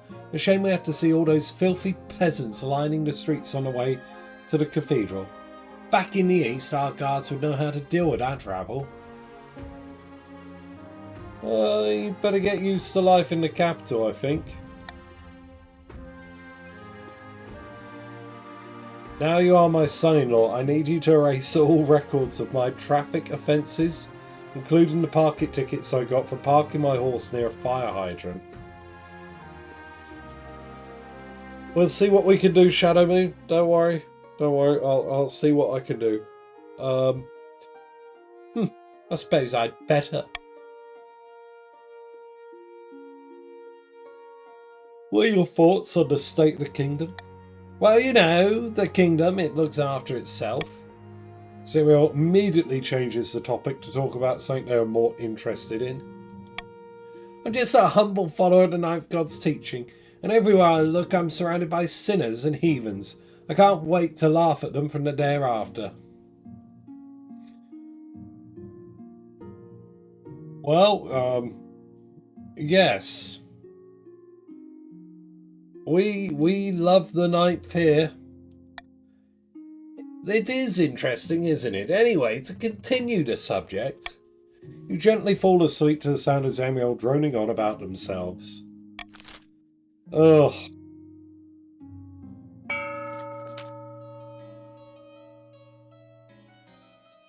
Late at night, the counts meet in an ancient stone cemetery to discuss their schemes against the king. Our grain stores are looking good. Damn, Teeny. Looking very sharp. They're all black look with the green hair. Very Cthulhu-esque almost. In the colour choices. Our grain stores are looking good. Enough to endure a famine better than the rest of the kingdom, I'd say. Most pleasing. But won't summoning this demon be difficult? It's magic beyond our usual fare. The walls of reality are sturdy, but they can be weakened. A tide of blood must swallow this kingdom in its wake. Chaos. For the next stage of their scheme, the counts must lower stability to 4 or less in 2 seasons. Okay. Currently at 5, they need to drop stability a point. In the south, beneath the scorching sun, Grandee Dean is strolling through their vineyard in the company of a few close friends. You said you had a surprise for me? Indeed, it is, and behold. Your Majesty, what are you doing here at such an hour? I'm sorry, I hope you didn't overhear any. Ha ha ha. Quit babbling, you blowhard. This isn't the king, it's a peasant who's the king's spitting image. Gods above. And just in time. The spymaster trusts us so much that she's not noticed we're fortifying the border. No, I think you ought to be fortifying the border. With Ashmead, yeah? That means we can move on to the next phase, kidnapping the king and putting this fool in his place. How do we manage that? We need the kingdom in utter chaos. Bad enough that the king's abduction can slip past unnoticed. The next stage of their scheme, the Grandees must lower stability to 4 or less in 2 seasons. Uh-oh. The Grand Count's alliance is formed. Uh-oh. Uh-oh. I'm in danger. This is not good. Count friends, the unholy alliance. Look at it. Exactly. How dare the counts with their 9 faith praise the 9th? Consort with these filthy 7 faith grandees. I don't know how they do it.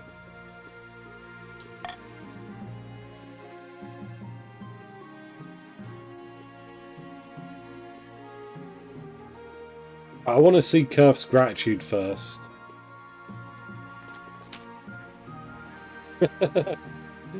Screaming. Just, Your Majesty, good to see you again. We wish to thank you for clemency when your vassal, Conte Lumi, apprehended us. We've tracked down a reed soon after. As a token of Kurf's goodwill, we'd like to share a portion of the reward.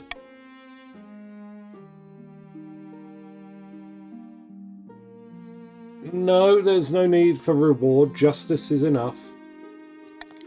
The bounty hunters are taken aback by your charity.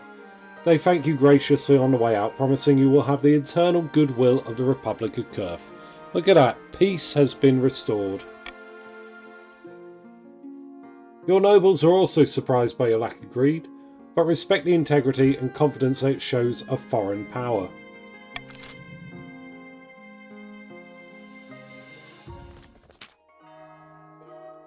Three, 2, 1, fight! 2 nobles dangling bright red chili peppers over their tongues chew ferociously at their respective vegetables. Morgrim, no! Kitty! Can't take it anymore! Blech. Lady Patrician Kitty Cathy spits out her chili. The council hall erupts into cheers.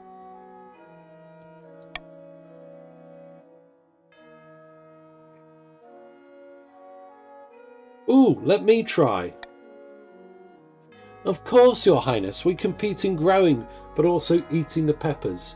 As winner of the last round, I would be honoured to face you.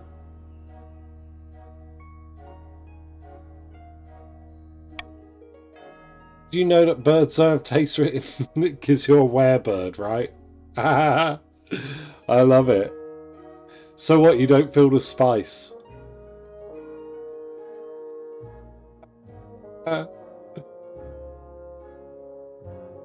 Perchance I hands each of you a shriveled red thing that vaguely resembles a pepper, wishing you good luck. It's time to go. 50-50. I am a gambler. This is it. Luck time. Gambler means going for the lower odds. It damn right it does.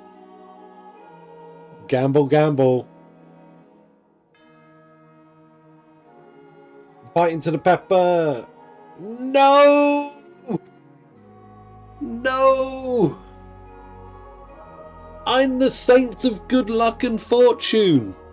How could I lose the pepper? You bite hard into the pepper, but the spice is immediately overwhelming. You choke and spit it out as the other nobles cheer. Damn it all! 2 loss, 1 win. Ah. Blood and stars. I beat the king. I'm the greatest chili eater in the kingdom. Okay. Hot tongue Morgrim. Even saints need humility, I suppose. I mean, I'm hoping to be a saint. And Dead Man, welcome on in. Trochanero, Your Majesty, perhaps you would like to sponsor my growing contest? I'm looking for the hottest chili in the land. The winner will receive a hefty cash prize. Well, you could sponsor us patricians. With the treasury support, we'd be sure to win. No, the king should sponsor us. We have the better chance and everyone knows it.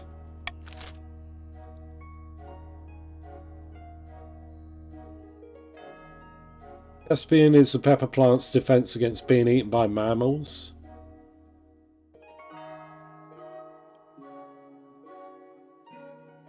I suppose they don't mind being eaten by birds because then all the seeds get crapped out all over the place, right? Is that the way it works? I mean, they don't have a conscious thing, but...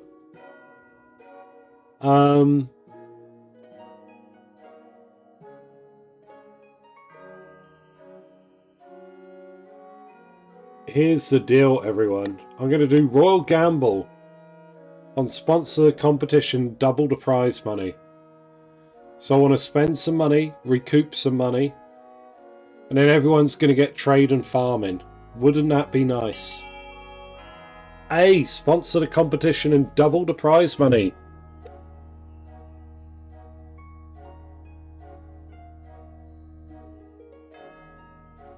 Oh, bigger JD.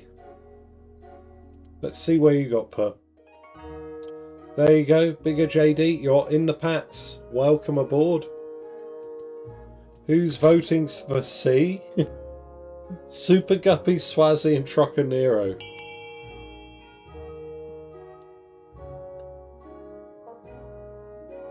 C helps the pats, does it?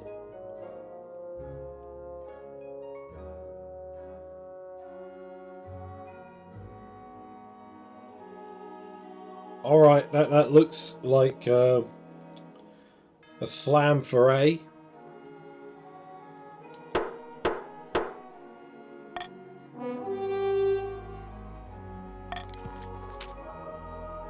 Simply sublime.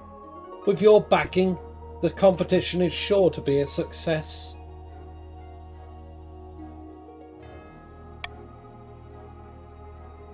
Indeed it is.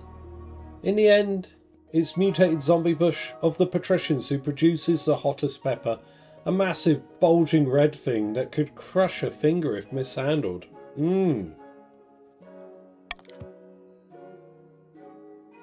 Bravo!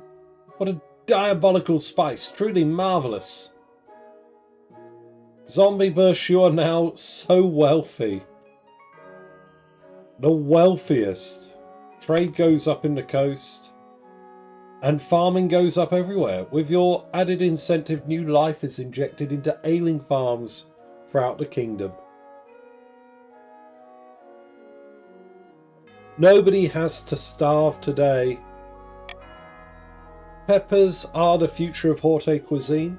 The Eastern Counts start adding chilies to their lamb's blood wine, while the patricians start a new crab and chili omelette that takes the coast by storm.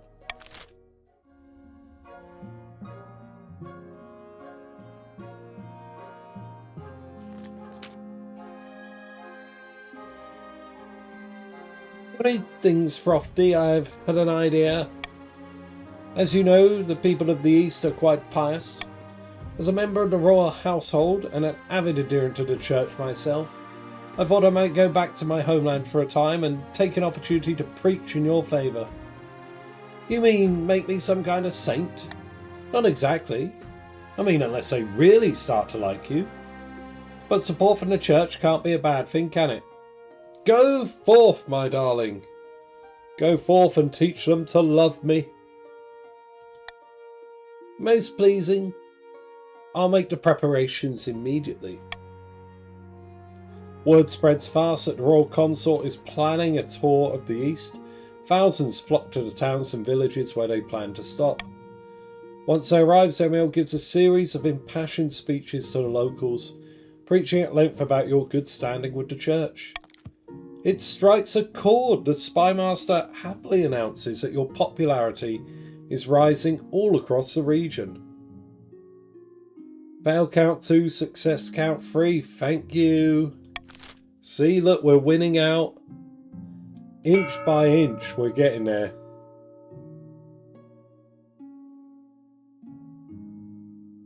Now then, what have we got?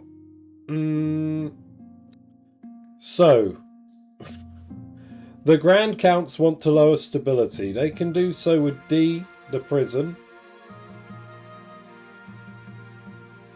Other than that, let's have a look. I think the Counts may want the Grand Bazaar, B, the Grand Bazaar, to restore their trade a bit.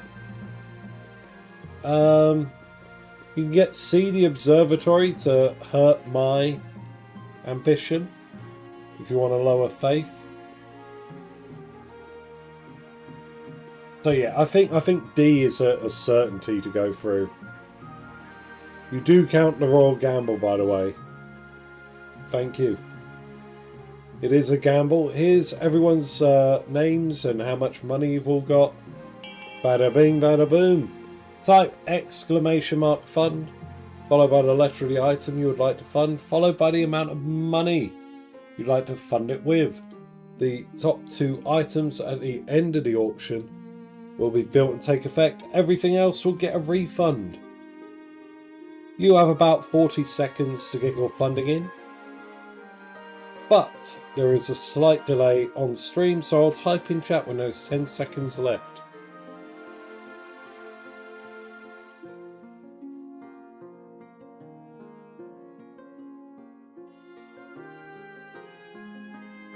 Alright, what have we got here at the minute? F&B, Theatre and Grand Bazaar. Okay, boom. 10 seconds.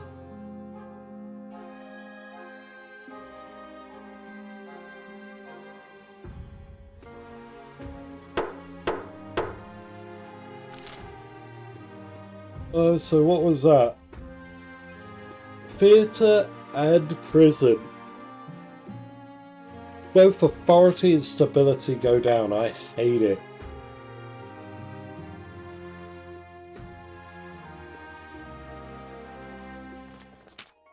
Start down here at the bottom and work our way up. Your Majesty, a young southern monk named Gilderfrith seeks an audience. He's writing a book and has a small request. I can vouch for his seriousness.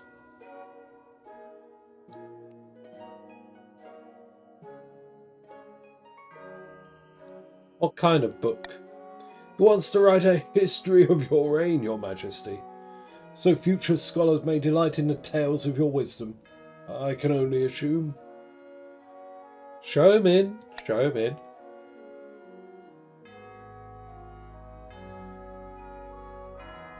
About your heir is the one that allows you to choose how you get an heir. Yes. Thank you for seeing me, Your Majesty.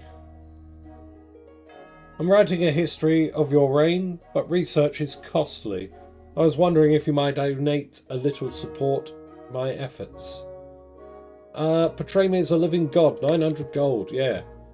Well, I try to be an unbiased historian, but for you, Your Majesty, I'll make the exception. Thank you for seeing him, Your Majesty. Is that all? Yes, your Majesty, Gilderoth is a very deliberate historian. I doubt his book will be ready for decades.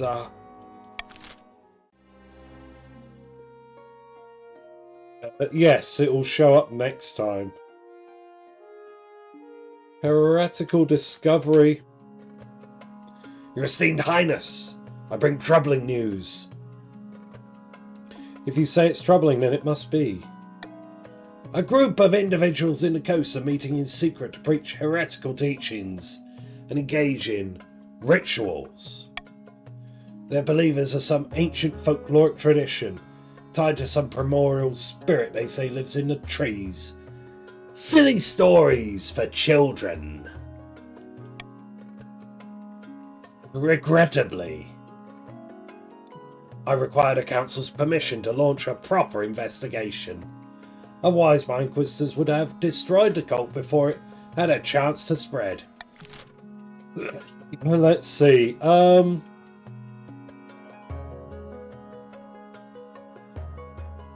Repeal the law that prevents the High Inquisitor investigating at will.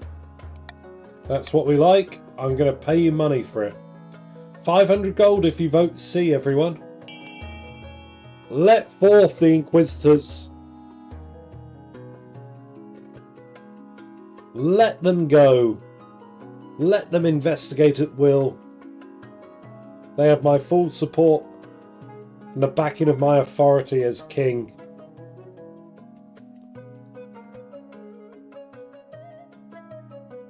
More money equals more party funds? Okay.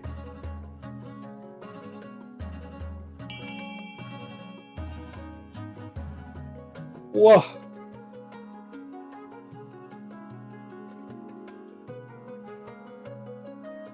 Right, 13. Is that everyone? 15? Yeah, that seems about it.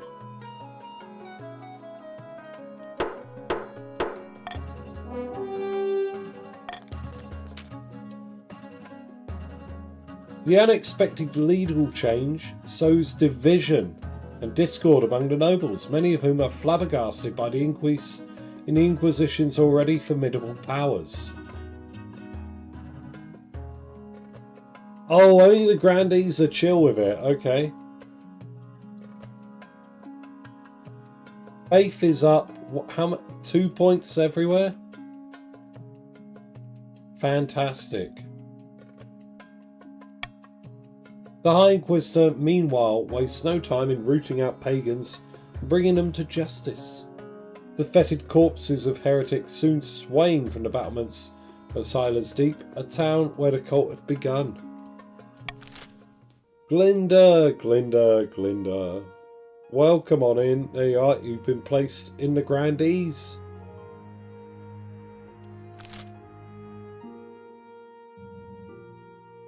We're so proud of the Counts. Yeah, look at them with their 10 faith. That's what we like to see, everyone. Your marriage to Zemiel has grown strong and steady like an old castle wall. Though it began as a political arrangement, it's blossomed into something like love. It's high time you thought about an heir. Congratulations are in order. The royal wedding was a magnificent affair. Very happy, thank you. Your happiness isn't as important as fulfilling your duty to the kingdom, but I'm glad you found a way to have both. You've done well so far, but something's still missing. An heir. You need someone young whose loyalty is assured. A child of your own would do the trick, even if they're a bastard, or the youngest of your many cousins. Let's see. My spouse and I will have a child together. Ah, the traditional method. No one will object to that. I'll arrange for you to take a month off from ruling so you can get down to business. Okay. Fantastic. Pair of counts face each other in silence. A code word is exchanged. They speak of their latest schemes. What happened? The kingdom was not meant to be a whirlpool of chaos by now. It's more like a whirlpool of smiles and hugs. No demon will come anywhere near it. The Count's aim is to lower stability to 4 or less.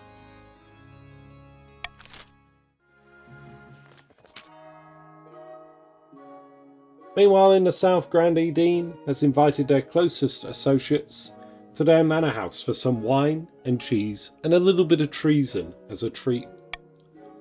The kingdom's not exactly peaceful, but there's still no way we could stage the abduction of the king without being noticed. We need a little more chaos, don't we? The Grandee's aim is to lower stability to 4 or less. Yes, the Grand Counts.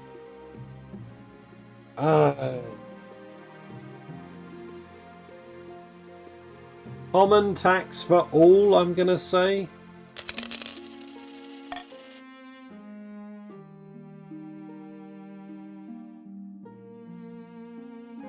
Oh no.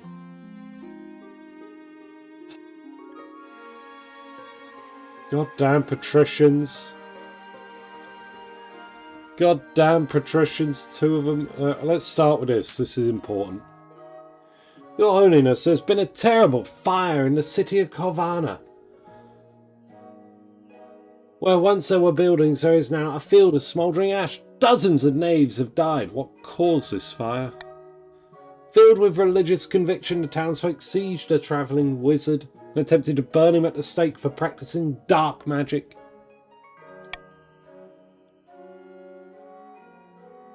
He walked out of the city unharmed. The same cannot be said for those who tried to burn him. This is why you never tangle with wizards. I was hoping the council might unlock some funds from the treasury so we could rebuild.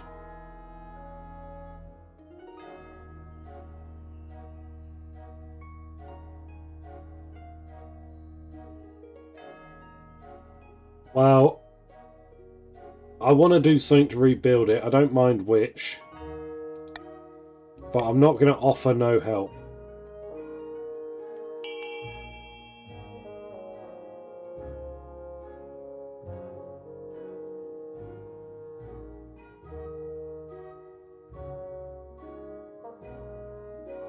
Glinda, what did you do?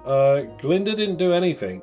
The townsfolk on Glinda's lands tried to burn a wizard at the stake. Damn! We're going for it with the money. We're going to rebuild in stone rather than wood. Okay. Impressive.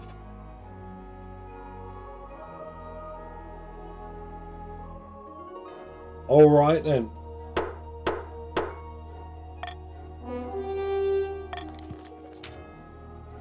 The rebuilding process will break the bank and take much longer, but fire should never ravage Corvana's sturdy stone buildings again. Okay then.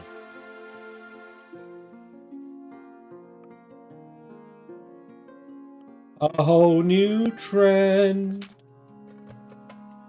Lord Patrician Bigger JD is here to see you, Your Majesty. He wants to sell you a crab.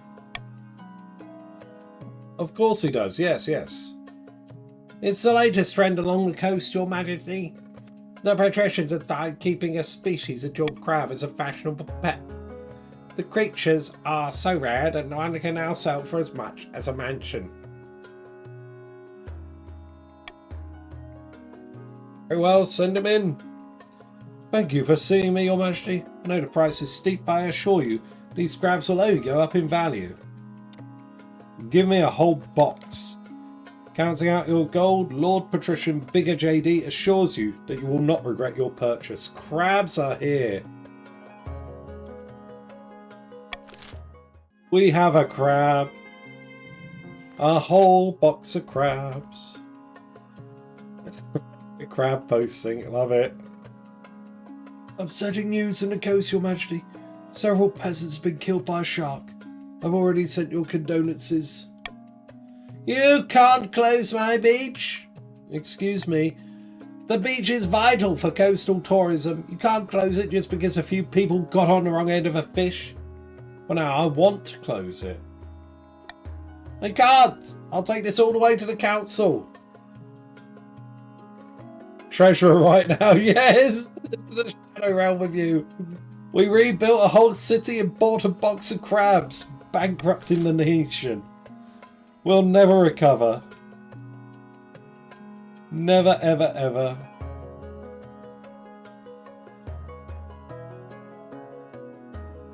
You know what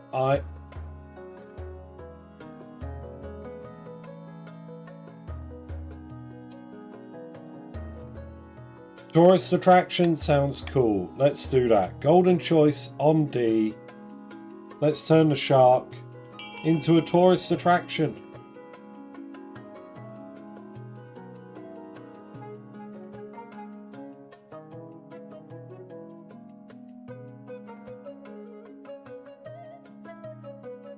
Ugh.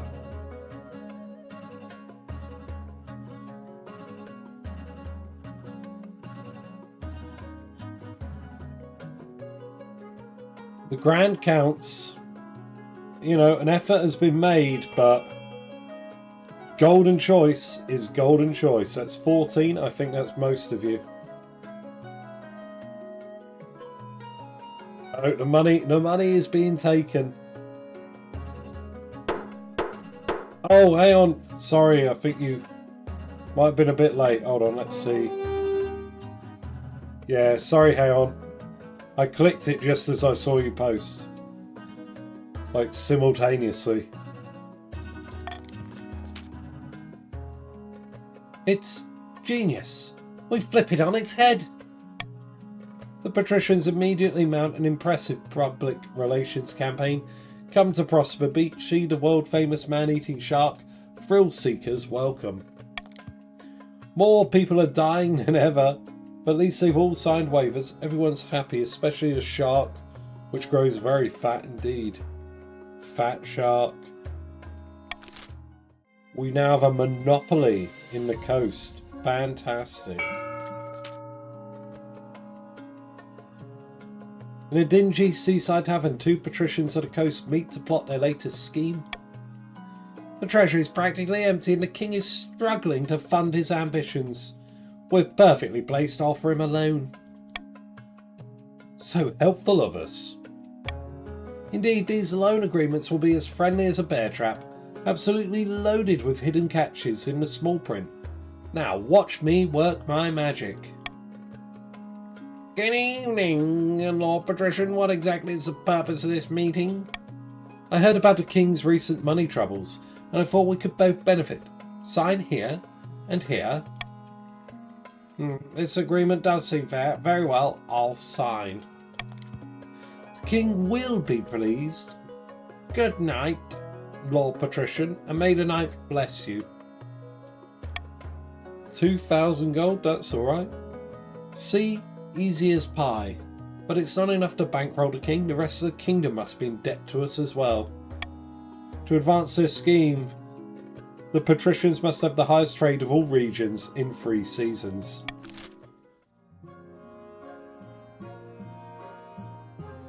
We are avoiding bankruptcy looms, indeed. Now then, none of them. We're good. We're good with the current stuff. An invitation, a tasty innovation, and stargazing. Right. Who is it? Who's named a sandwich? I don't mean to exaggerate. Oh, a super guppy? Do we want to name it the super guppy? I don't mean to exaggerate, Your Majesty, but I believe I have pioneered the most incredible innovation in the history of mankind. I was hosting a small party, playing cards with some old friends. I called a servant to bring me something to eat that was both tasty and convenient, as my hands were occupied. What my servant brought me that evening will change the world forever, Your Majesty. Show me. Behold! He holds in the air a plate. Atop the plate are 2 slices of bread with a piece of meat wedged between them. We can check. Ah, yes.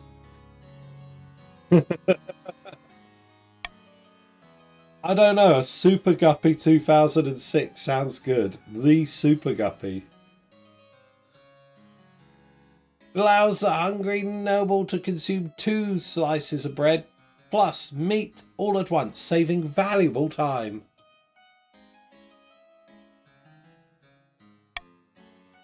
It sounds way too sinful. What, to have a Super Guppy?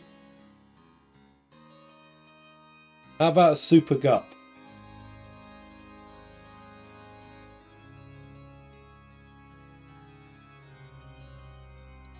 Magnificent!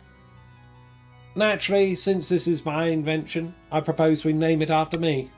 In a few years' time, I expect everyone to be enjoying a nice Super Guppy for lunch.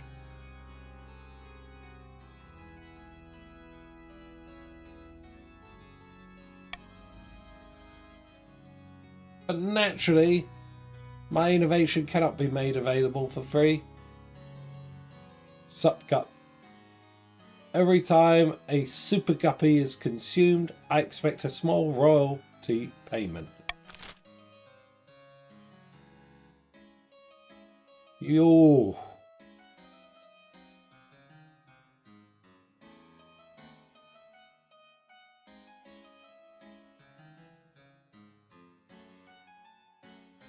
Okay, I'm going to gamble.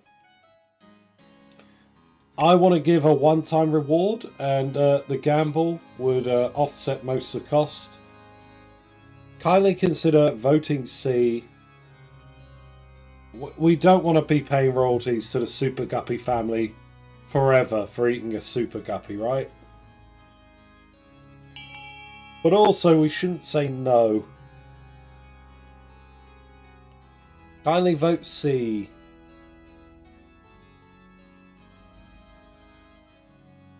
Oh, damn, okay. A lot of people leaning against me. I don't like it. I'm going to lose money. No!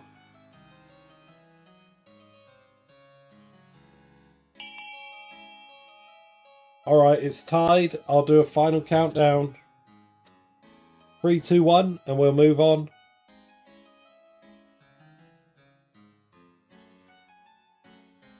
Damn it all, Katori!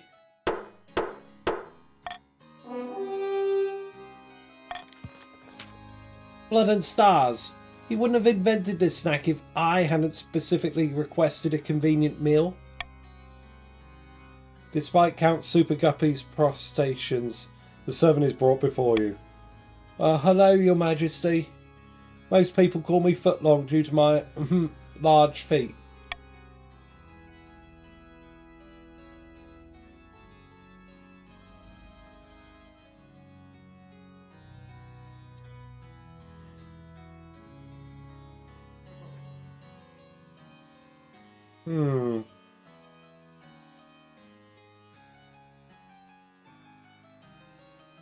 I mean, I do prefer Super Guppy.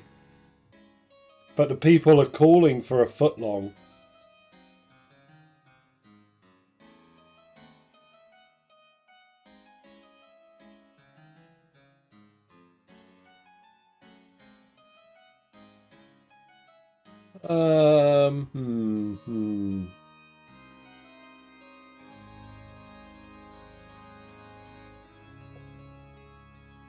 Footlong is marketable? You're saying Super Guppy isn't marketable? Okay. I like the Super Guppy. Yeah. So do I. What are you on about less marketable? You wouldn't have a Sup Gup?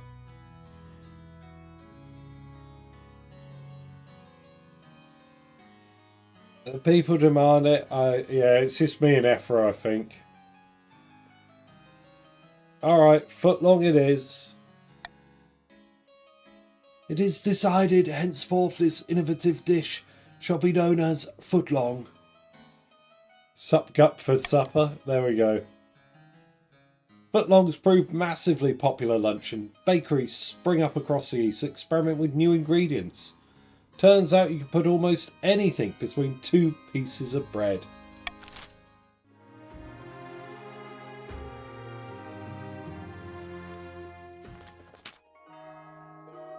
This simply can't go on, Your Majesty. These arch boffins think they know everything, but they know nothing in the Ninth God's wrath. Please, Your Majesty, we found a perfect site for an observatory high in the southern hills. It is on Grande Swazi's lands, and he refuses to let us build there. Such things are heresy. The stars are just as big and close as the Ninth God intended. Who put you up to this idea, I bet it's one of those counts like Puppeteer.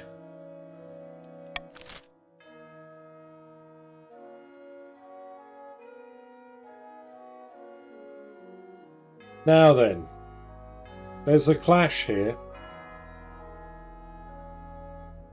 Wait, is there a clash? There's a gamble, isn't it?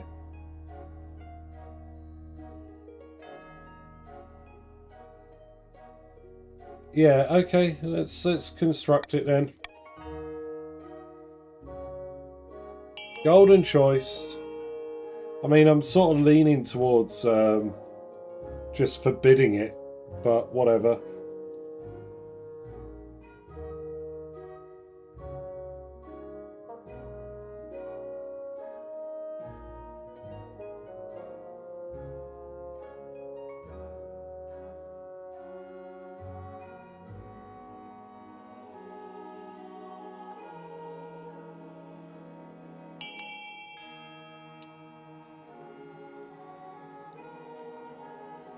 Okay, golden choice is there. Gonna do a final countdown. Vote A for golden choice if you've yet to vote.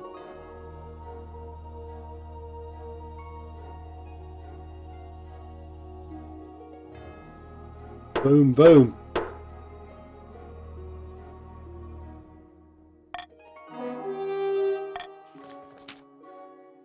Construction goes ahead despite Grande Swazi's misgivings, which are soon validated. A gang of local peasants, emboldened by religious zeal, storm the observatory and burn it down before it's even finished. Swazi's inability to find the perpetrators is very convenient, but you can't prove anything. Oopsie, whoopsie, doopsie doo.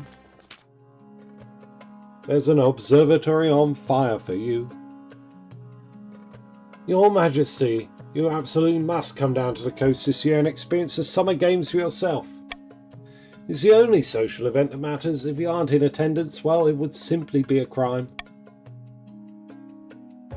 How could I say no? It's simply wonderful. It's been so long since the king attended the games. Last time, as I recall, they were assassinated. Not to worry, Your Majesty. I'm sure it won't happen to you.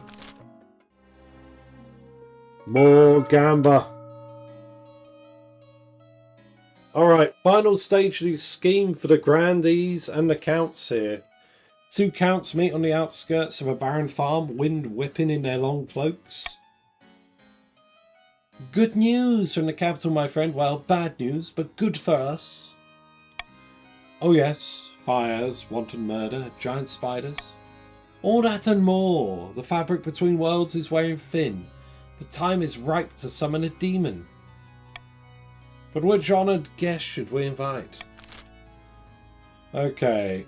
Azakazard, Lord of Dismay, the Seventh God's Smile.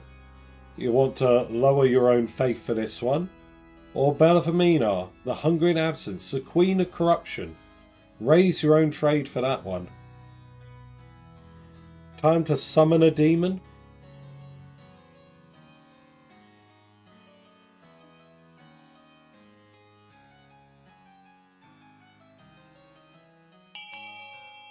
They can forget A. Oh yeah, it would be to drop it to 5 or less, right?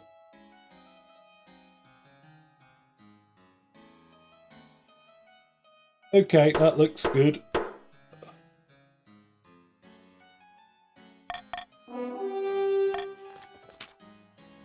Belafamina will bring pestilence and starvation to our lands. She is perfect for our plans. When she arrives, the crown will be ours for the taking. Her summoning ritual requires rare reagents from across Celestaff. The petals of a Sarachanese orchid, the eye of an Ateshi salamander. Indeed, we'll stockpile resources before initiating the rite. There's no time to waste. For the final stage of their scheme, the counts must raise their trade to at least 7.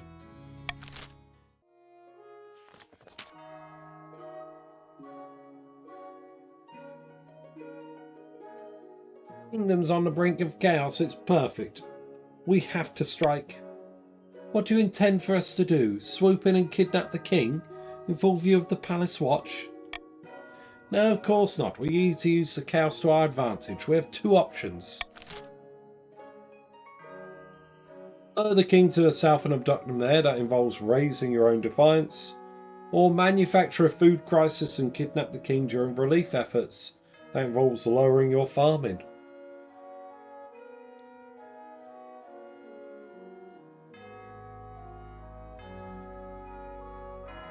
Well,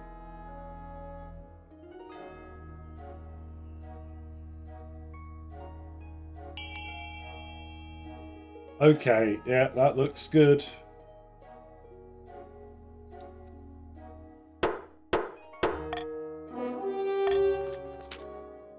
You need to convince the king that the south is on the verge of rebellion. Whoa! Lumi, thank you for the follow. I'm glad you're enjoying the game. I stream King of the Castle every Sunday. And this is the start of a dynasty that we'll be doing for the next 3 months. But thank you very much for the follow. I appreciate that. And I hope you enjoy the rest of your time with us. You'll be forced to make a diplomatic visit to smooth things over. That's when we strike. One king enters the peace tent. Another one leaves. For the final stage of their scheme, the grandees must raise their defiance to 5 or higher, but without starting a rebellion. Oof. Good luck with that one. So, Cats have 2 more seasons before they can get their final scheme. Counts may rebel if they want, but I don't know why they would.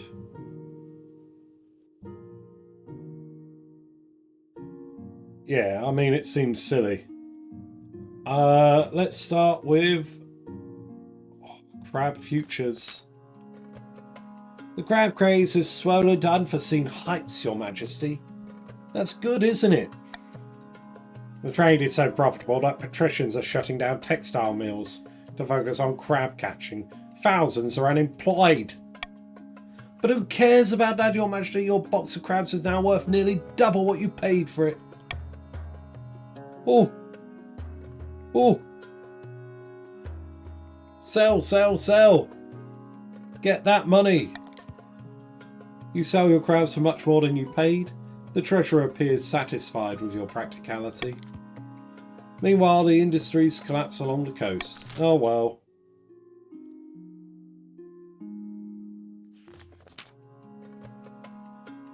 Summer games have begun. Your royal yacht glides into a port at Thalassus. Anxious servants lay out red carpet while shooing away the seagulls. Ho there, your august majesty. Beautiful day, isn't it? Come with me, your carriage to the grand arena is waiting.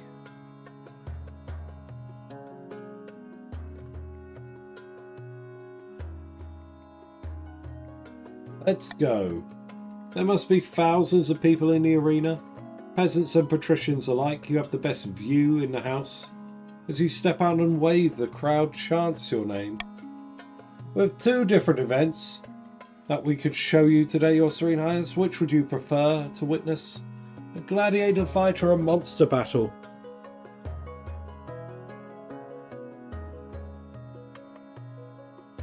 Now Throfty's luck is a coin toss, yeah. Let's do a monster battle. I positively shiver with anticipation, Your August Majesty. Man versus beast, time for a monster battle. Excellent choice, Your Esteemed Highness. Allow me first to call forth today's brave, or perhaps unfortunate, human champion. Lord Patrician Hayon Takund steps up to the podium, speaking into a bronze tube that projects his voice across the entire stadium. Brace for it. Oh, gladiator has traveled all the way from the south to, in our words, show us this honest coastal dogs what honor looks like. A crusading holy one who claims to have the strength of the night on her side. And since she's come this far, are we to doubt her? Give it up for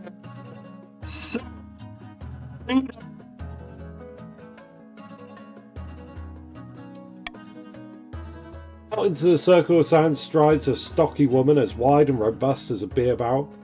She has cobbled together her armour from past fallen foes, a garish mishmash of iron and leather. Seraphina! Her weapon is a dreadful flail, spiked ball, of iron hanging on a chain. She clasps her hands and offers up a quick pre-fight prayer. Your mic does not like it. Was it cutting out? He turns his attention back to you. Right now in the cages beneath the arena floor we have 3 different monsters we could throw against our friend. A Myrmidon, a Swamp Giant, or a Skog. Ooh.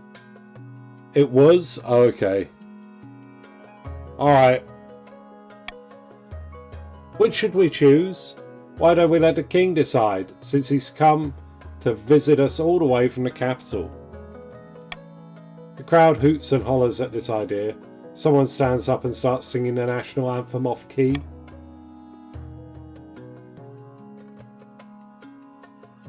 What is a Myrmidon? Let me look that up before I make a decision.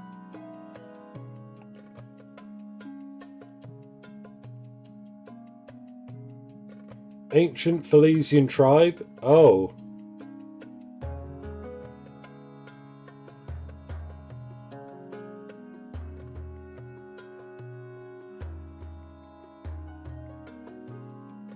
Oh, it's an Ant-Man. Oh yes, one of them, yeah.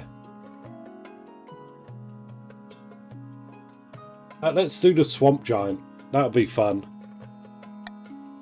Ladies and gentle people, we could only capture him at a great cost to human life. He's 30 feet tall, covered in fur, he absolutely reeks. From the marshes of the distant Valamir, an honest to God Swamp Giant.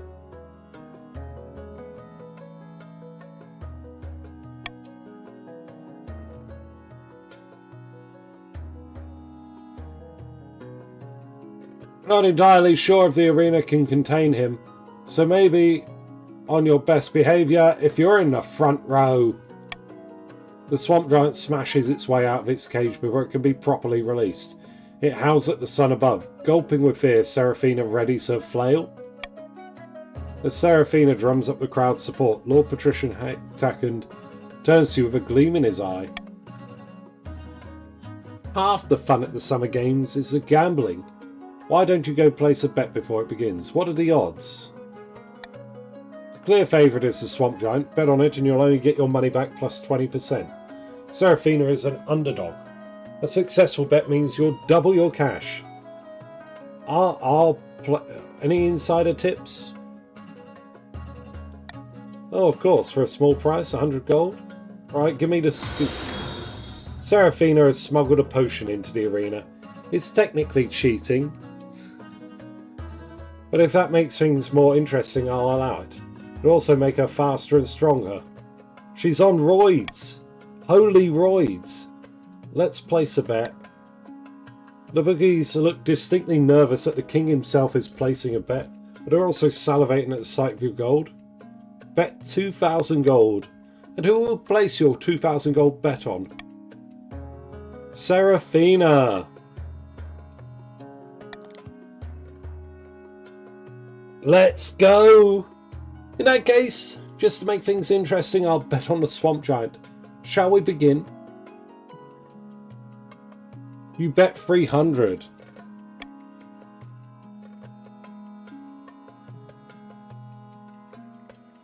Let the fight commence. The crowd roars and stamps until the entire Colosseum shudders. The swamp giant sits and waits, staring at Seraphina with piggy, weeping eyes. Trembling, the gladiator approaches. Cheer for Seraphina with all your hearts. The swamp giant reaches down with one massive hand and lifts Seraphina into the air, then slams her down again and again and again and again and again and again, like a child with a toy, while the crowd screams and gasps and cheers. And the winner is the swamp giant. Most excellent. Give me the money while I go collect my winnings. Well, the ninth god not looking too hot right now, I'm not going to lie.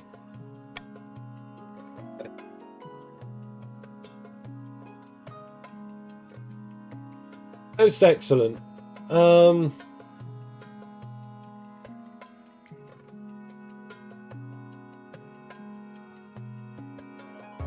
Order the swamp giant be returned home.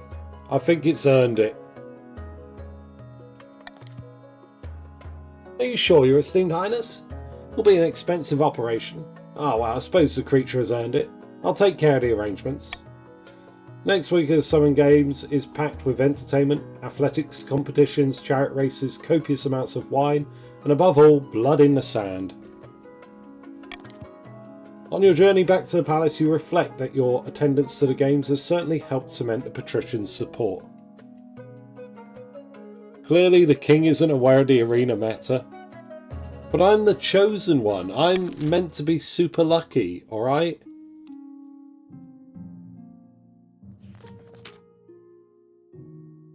Your quest for an heir is finally complete. You stand before the council holding a small child in your arms. Should I die, I ask that my crown be passed down to... The council hall is filled with nervous silence. My daughter. The assembled nobles break out into bright applause. By designating an heir, you've cemented the stability of the kingdom. Your Highness, may I be the first to offer congratulations on the birth of your daughter? What is her name? Age as the second. She is Throfty number 2. Throfty the second. Did a little lurk. What did we get up to? Done like a weird thing with a reed where we told her to skip town and she eventually got caught. What else have we done? You know, I can't really remember clearly. Oh yeah, we've had shenanigans with a city burning down. We've had crabs, we've had the shark. Oh, we've been gambling at the arena. That was the most recent thing. How delightful, Your Majesty. I'm sure little Throfty II will grow up to be a chip off the old block. Also, Captain Chaz I got burnt at the stake. Oh, we lost the chili eating contest. Oh yeah, and the Inquisition has free right to do whatever it wants. Congratulations on finding an heir. Now you just need to fulfill your ambition to win the game. Expect a visit from the Spymaster soon. There we are.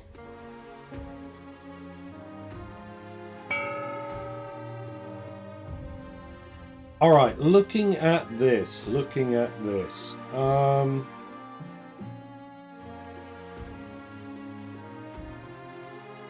The Counts want to raise their trade in order to win the game.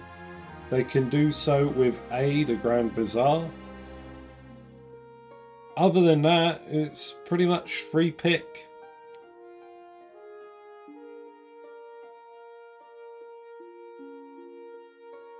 You can lower faith with the observatory if you want to hurt my chances of winning.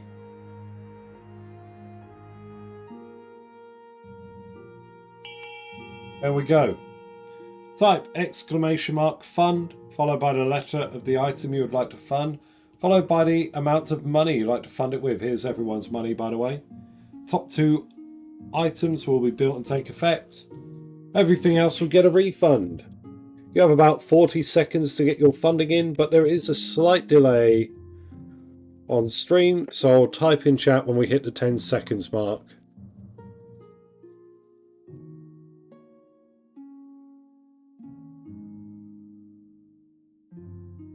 Oh dear. What do we got? A and C. Grand Bazaar has stacked up a lot of money. The Aqueduct's big as well. Hot damn. 10 seconds, everyone. Go, go, go, go, go.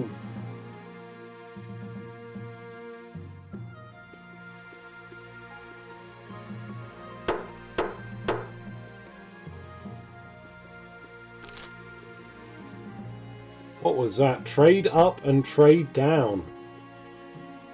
Deku, why did you want the Thieves Guild that bad?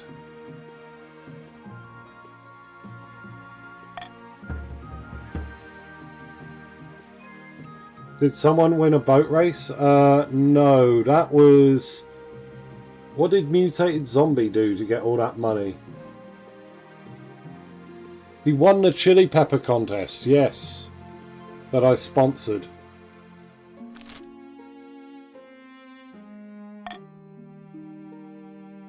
Chiefs are still on the verge... Chiefs accounts are still on the verge of rebellion.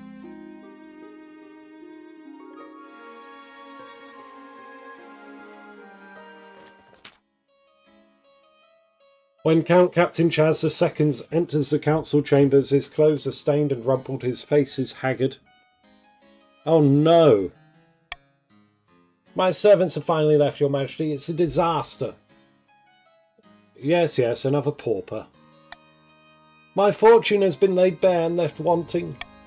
I'm utterly penniless. I beg for whatever spare coin the council can give me.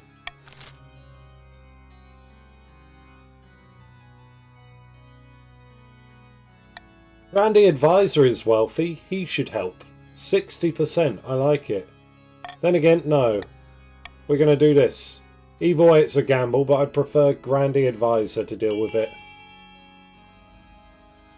I'd prefer A, but C isn't bad.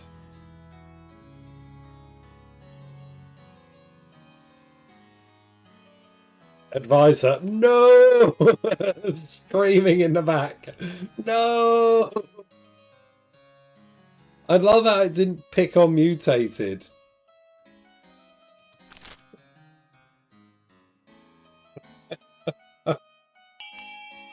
I feel for you, yeah.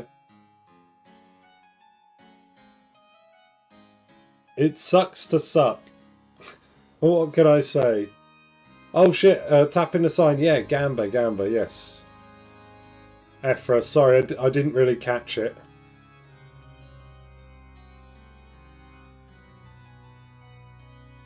Okay. Thank you, Advisor. Hentai Dad, welcome on in. Hentai Dad, you are a grandee. Welcome on in.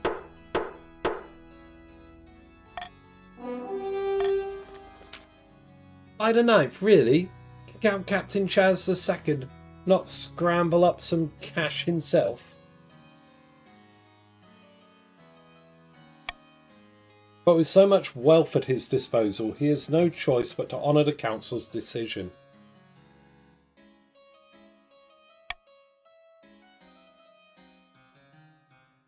He reluctantly hands over the gold. Oh, a success on the Gamba, by the way. For those keeping track. He reluctantly hands over the gold. The word gets around about your lack of generosity. Very spread by Advisor and his allies. Oof.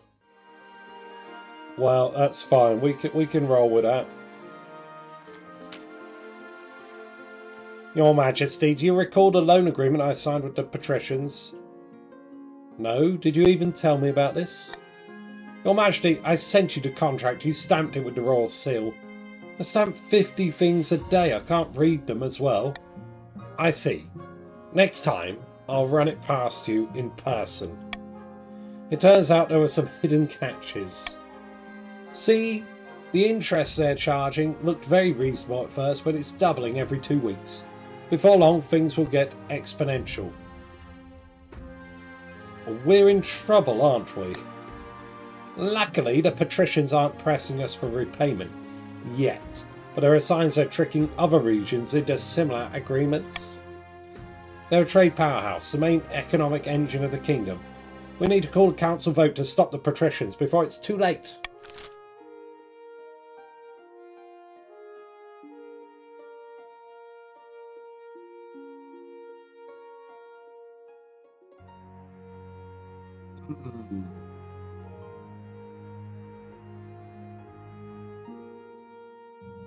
I don't want to spend money.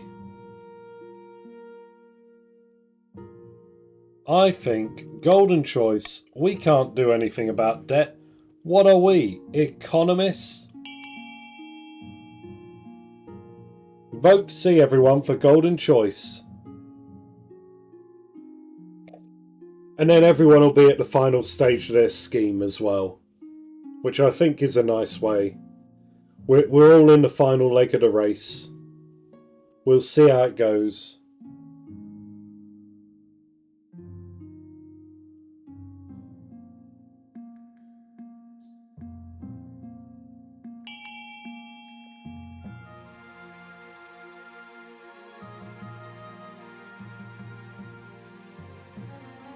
Okay, that looks like everyone there. Let's get the adrenaline pumping. Yeah, boy. All according to plan.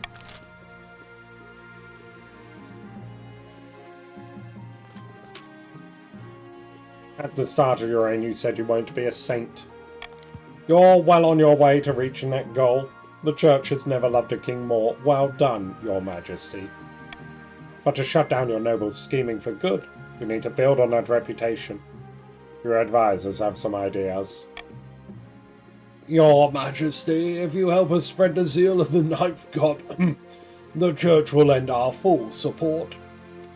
With the backing of the church, the nobles would never dare move against you. Have you heard of the Scepter of Sages, an ancient lost artifact forged by Queen Alma the Wise? There's a legend that any king who recovers it will rule over a golden age. Yeah, it's a sign, everyone. So, faith and trade are my two archetypes. So, faith has passed. We've got to go for the faith and trade type. So we're going to recover the Scepter of Sages. The Peaceful Gambler. A wise decision, Your Majesty. I'll begin sending out adventurers to track down the Scepter's location. But adventurers aren't cheap. Your priority is to raise the kingdom's overall faith and trade as much as you can. And of course there can't be open rebellion among the nobles.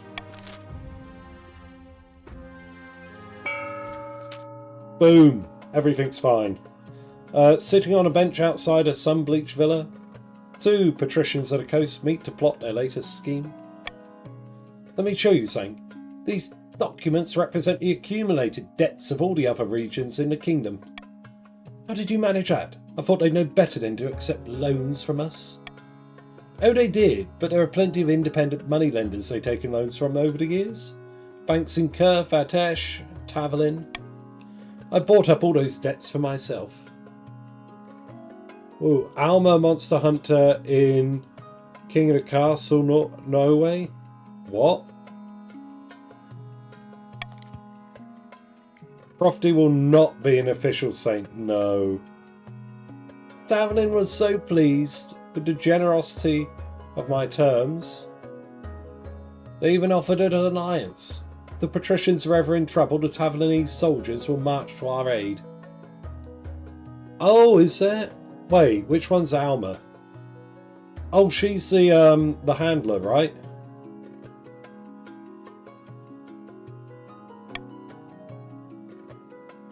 Genius!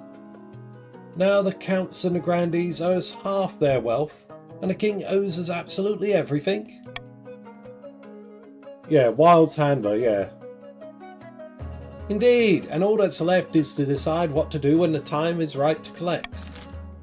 Alright, patricians, what do you want for your final thing? A. Raise stability, or B. Raise own military. Graciously forgive all debts in exchange for the throne, or squeeze every last drop of gold from the kingdom. I'm going to go to the bathroom right quick. So vote as you please, patricians.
Alright, I have returned. Simone, hello, welcome. Simone. Where have you been put? I can't see. Oh, there you go. You're in the Pats. You're able to vote on the patricians' final thing, but it looks like they're going for the military route.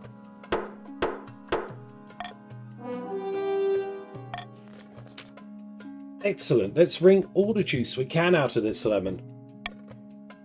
Hang on. If we try like this, won't the other regions just fight back? Like we're soldiers? That's why we can't negotiate from a position of weakness. We must ensure our military is up to snuff. For the final stage of their scheme, the patricians must raise their military to at least 9. Wish for 1. Welcome. Where have you gone? Wait, why am I... Oh! You came in just in time to get money. That's why it threw me off. Okay then, let's have a look. Common tax all seems like a good bet. Yeah, let's do that. We'll go into the next game with 2,000 gold and some change in the treasury. Oh dear, a call for apprentices and the crab bubble has burst.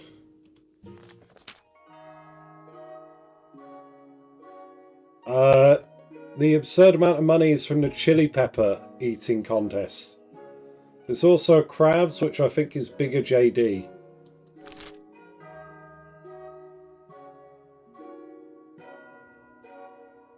Any special rules? No, I don't do special rules anymore. I just do long, seasonal dynasties that last 3 months. So this is it for the next 3 months, Counts, Grandees, Patricians. Dreadful tidings, Your Majesty. A meddling wizard has set up shop near Calavone. Rules are we are role-playing, so no badgering others for not voting your way. Yeah, that's true. But I think Simone's referring to like the old monthly games I did, where I had some special gimmicks every other month. I believe it is Biz, Lord of the Bells. Tell me more of this wizard. Wizards have managed to tame creation itself. They wield untold power and are naturally distrusted by the church. Even the High Inquisitor wouldn't dare move against them openly. Bizk has influence over sound and its counterpart, silence. Though this power seems meagre in comparison to the other wizards, they are not to be underestimated. They put out a call for new apprentices, which is a rare event. This is a once-in-a-lifetime opportunity for many. Droves of unwashed, glory-seeking peasants from all over the south are lining up for their chance. Not just peasants, I, Simone, have also decided to apply. The competition will be fierce, but those citizens are no match. I'll be the most powerful noble this council has ever seen. Simone, would you like to be a wizard? You couldn't put your clothes on if it wasn't for your servant's help. We can't let this go ahead. Not only is it heresy, it presents a clear and dangerous conflict of interests. Alright, let's assemble the council, I guess. Slivering coded. Knife bless you. I wanted to apply, but the wife said no. Oh no. No, you don't want to be a wizard?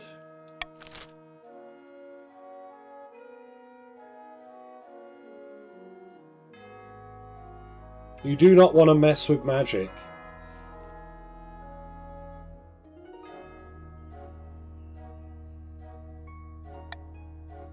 Okay, Simone, if you don't want to, I'll bribe everyone to forbid you.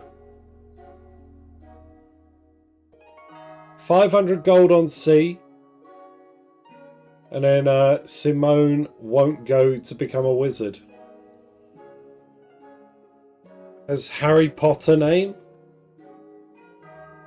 Well, no, it's Simone Harry Bottom.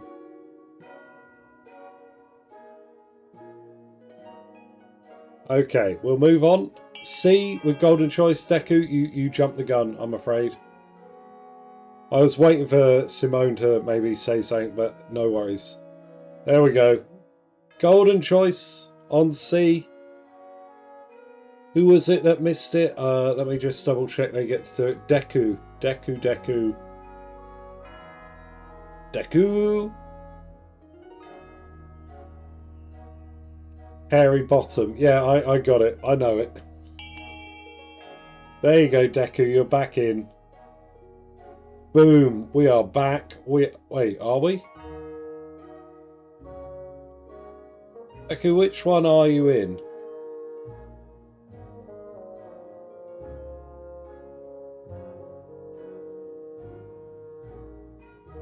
My big silly.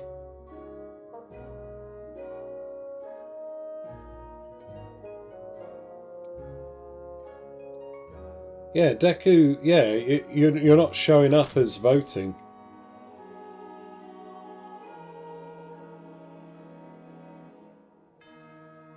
Vote C? Yeah, try again. There we are. I don't know why it didn't take you that time. Occasionally that stuff happens. But there we go. I'm glad we got you in the end. There we are.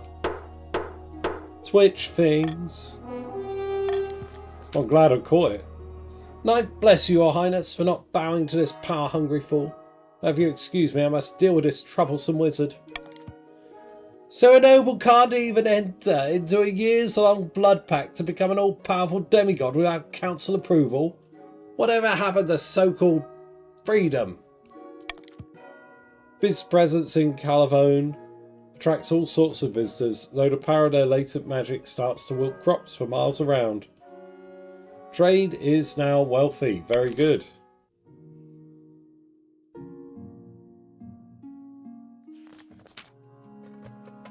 Bad news, Your Majesty. A new reef has been discovered which is overflowing with millions of jeweled crabs. Crab prices are crashing catastrophically. What? Huh? The entire kingdom will suffer financially, Your Majesty, with the exception of a few patricians. Curiously, Lord Patrician Bigger JD. The very same patrician who first began the crab craze recently sold all his crabs at a huge profit, just days before the crash. Everyone's money.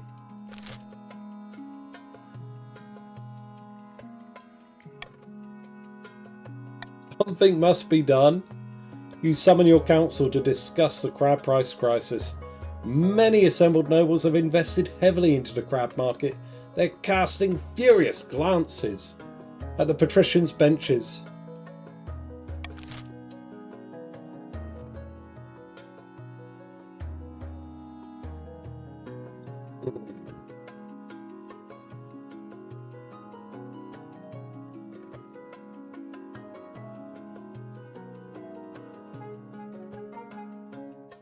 You know what? I'm not going to spend the money. Do whatever. B or C.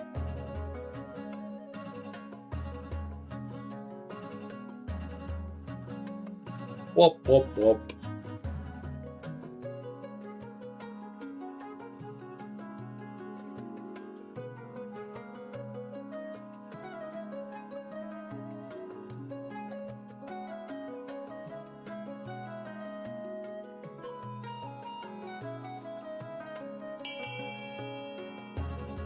We're going to arrest bigger JD.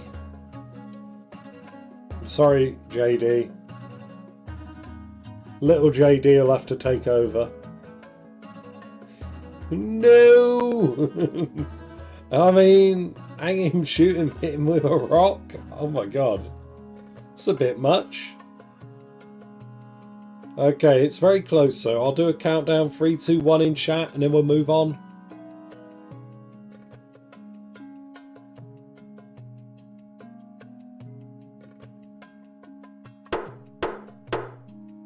It's an economic bubble, you're all nobles. Honestly, you're supposed to be the educated ones.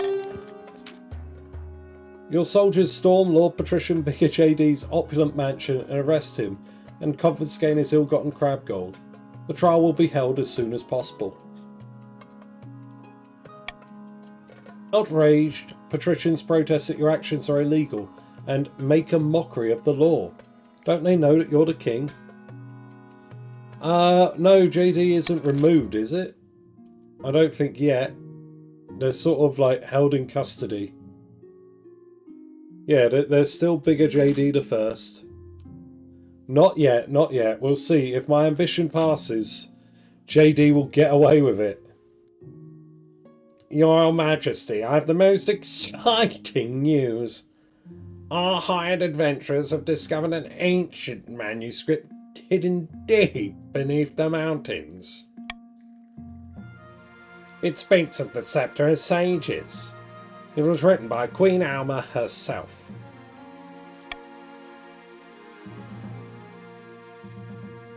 Worried about what would happen to the kingdom after she died, she hid the Sceptre of Sages so our enemies couldn't find it. Good work, Treasurer. It's in a warren of caves within the Blackwell Forest, Your Majesty, near the capital. It's been under our noses this entire time.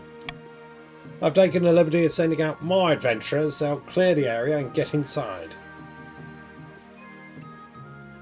Hopefully it's not too dangerous. It is their job. I'm sure it will be fine. As soon as the adventurers return, the treasurer comes to tell you news. Found anything? Gamble of the century, 60%. Why is trade so bad? Oh yeah, crab collapse. Thanks, crabs. It's proving difficult, Your Majesty. It's practically a maze down there, and the adventurers have decided this wasn't lucrative enough. They've left for the Kingdom of Artesh. What are adventurers for if not crawling around in caves? My thoughts exactly, Your Majesty. I'll see what I can do. There's plenty of others we can hire for the job. 11. Fail count 6, success count 5. Damn! To improve your chances of victory, focus on increasing the kingdom's faith and trade as much as possible. Challenge will decrease difficulty with each failed attempt. Okay. I'm surprised. Me too. No, we're staying as is. A what? A what? What? What? That? What? Invasion? Up in the east? That sounds very serious. What? Extreme fire, what's going on? Your Majesty, I'm being overrun. Oh no. Not by sword and spear, mind you. Okay. But by hogs! A particularly virulent breed of wild Tavernese hogs, to be precise. They terrorise our farmland and forests alike. They even attack our farmers when they're feeling particularly brave. The council must do something. Hog time. Oh, it's just hogs? Is it just hogs, is it? Oh! Hog Wars? Hog Wars. I'm going to pay you all money.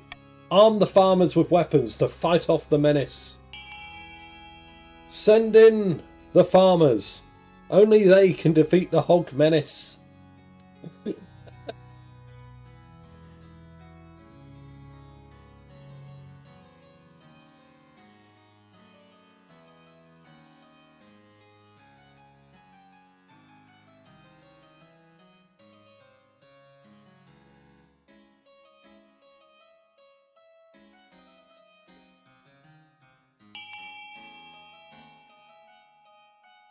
Okay, that's fantastic.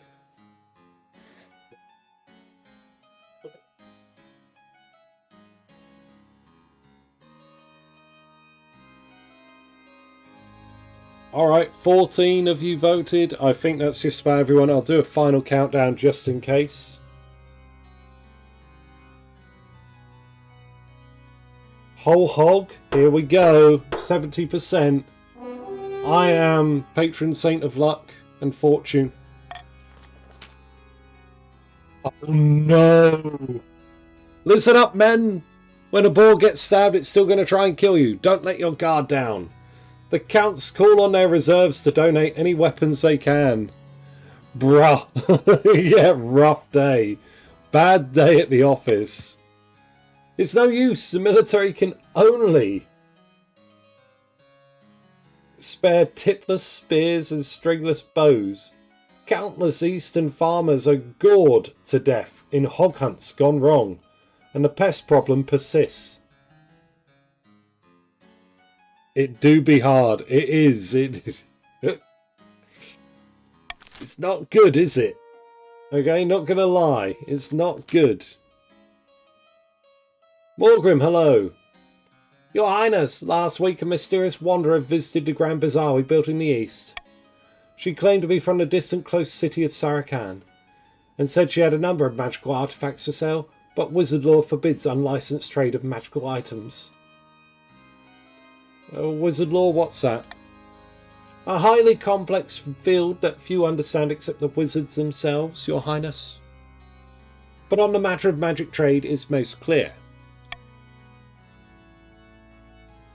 I humbly request that the Council grant our Grand Bazaar a license so that the East may benefit from the Wanderer's magic.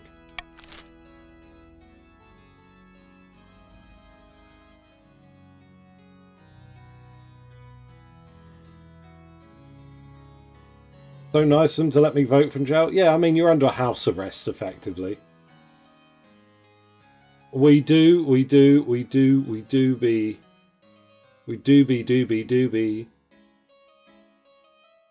wanting the magic license, so I mean, I can't force you, but I've got a royal gamble on A. Please vote A. I do want that 80%.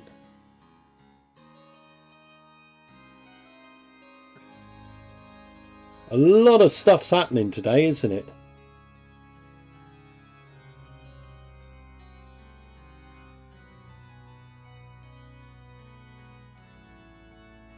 Very East-centric, I feel. I mean, I know the patricians have had some stuff, but a lot of stuff kicking off in the East today. Not so much in the South, other than that kidnapping at the beginning. Let's go. Let's find out. 80%. Are we lucky today? Thank you, my fellow members of the council. Countess Morgrim Moon travels back to the Grand Bazaar and leads negotiations with the Sarakanese Wanderer. The Wanderer's items prove prohibitively expensive. By pooling their wealth, the counts can afford only a single item.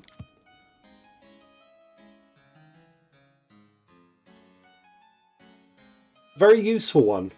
It's a bronze head which can speak 3 times a day and will provide flawless advice in matters of warfare, business and horticulture. That pretty good. That pretty good. I'm not pretty good, but that pretty good. That's it. Wait, huh? Who's consulting with the head? Yeah. However, if asked a question on any other matter, it will never speak again.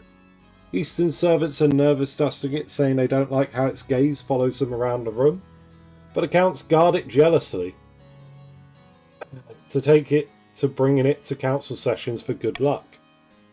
O Brazenhead, bless me with your ancient wisdom. The other nobles do not like it, but the counts are delighted with their purchase. Oh dear.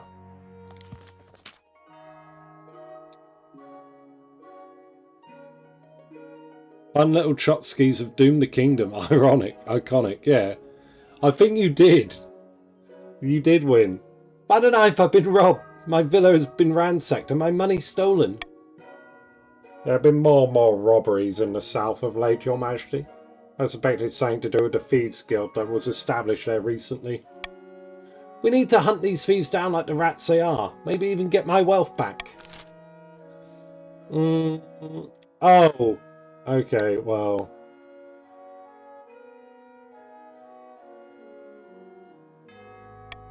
I want to put the Southern Watch on high alert. Vote A for one final gamba. One final gamba on A. The Thieves Guild is here, yeah.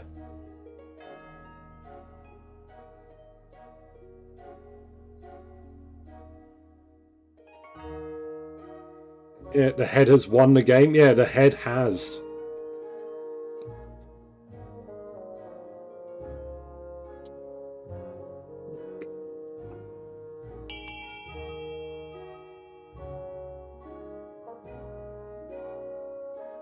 Okay, how's it looking? Head for Monarch. 966. I don't know. Alright.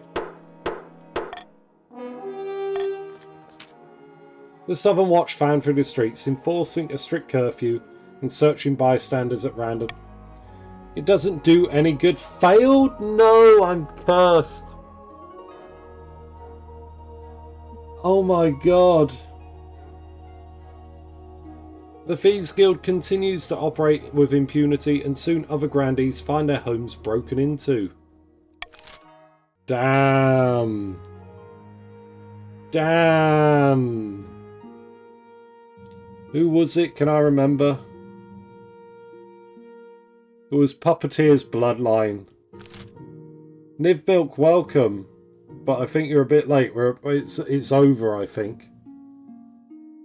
Nivmilk, there you go. You're placed in the Grandees.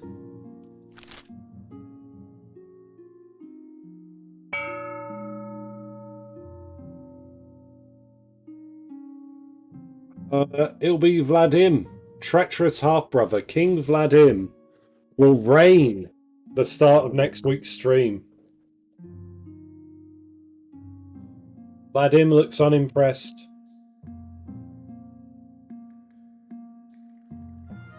Free, an event next season. Nice, yeah, there we go. People can rebel, but I mean... Vermin at dinner, here we go. Oh, for anyone that wants to rebel can do so. It doesn't change anything. Hot damn. Is it a demon summoning? Yes, it is. It's going to be funny watching Fate 10 Counts summon a demon.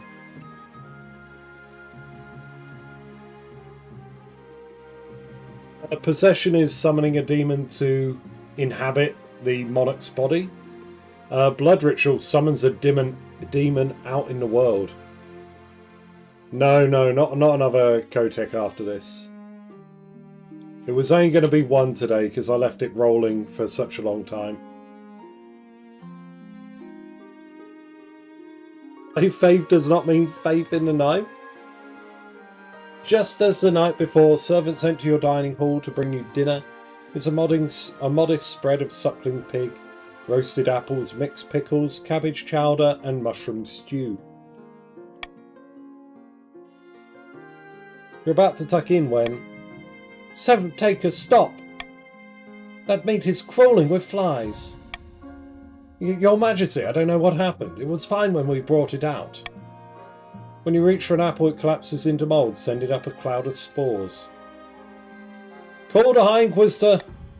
High Inquisitor arrives within the hour.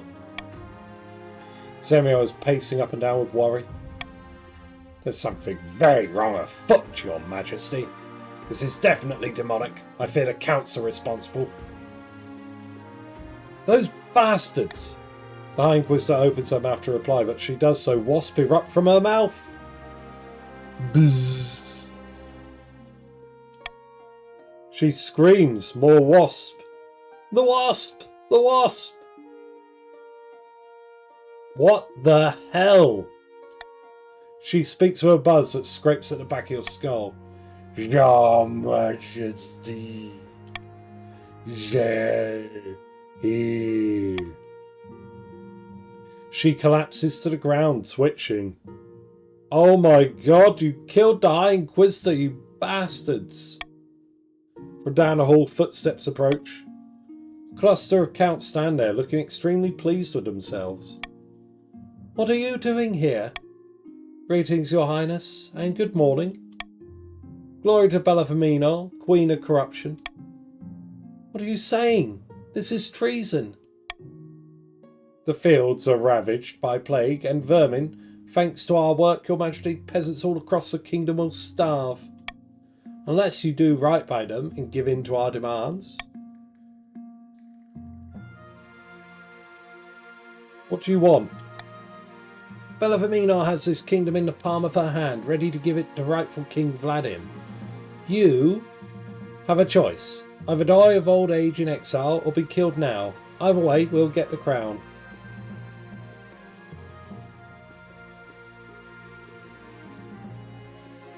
Fine. I'll leave the kingdom and never return. Zemio is my spouse. How delightful. Let us make arrangements. Don't worry, Throfty. I still care for you. I'm not leaving your side. Oh, we chose a winner. Zemio, devoted to the ninth god. Bound to me. We shall go and worship the ninth in exile. True love. You and Zemio are sent to a tiny island in the middle of nowhere, along with Throfty II, under the watch of the least cheerful counts in all the kingdom. It's some comfort to hear that the counts spend a great deal of time arguing with the new king about how regions should be portioned out. It's unlikely to end peacefully. Maybe the life of a goat herd won't be so bad. Plan your return? We're not Napoleon. But anyway, let's have a look. Who is among the counts you've won? So you'll get to pick what our starting ambition is next week.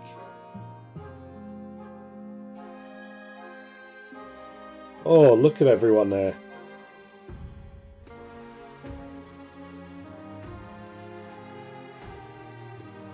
So I just want the counts to sort it out.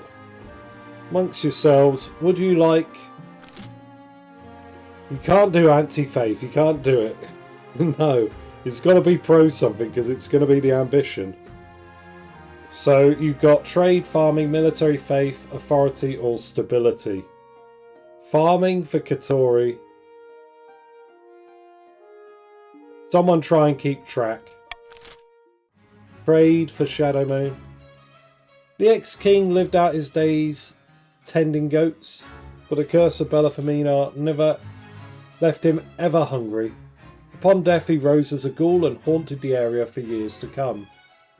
All that remained of the grandee's attempt to usurp the crown was a prisoner, deep under the castle, clad in an iron mask and shrouded in rumour. Gamble count 15, fail 8, success 7. Damn. Throfty the ghoul. Throfty kept their life. Yeah, until I died of old age and became a ghoul. The patricians failed to turn the kingdom's debts against it, and a moment had passed. Ever practical, they set about collecting interest and hoarding wealth, waiting for the time to scheme once more. And so the demon Belafamino did lay waste to the kingdom, and the fields were barren, and the sky turned black with insects. None were left to oppose the rule of King Vladim, who ascended the throne amid rejoicing from the counts.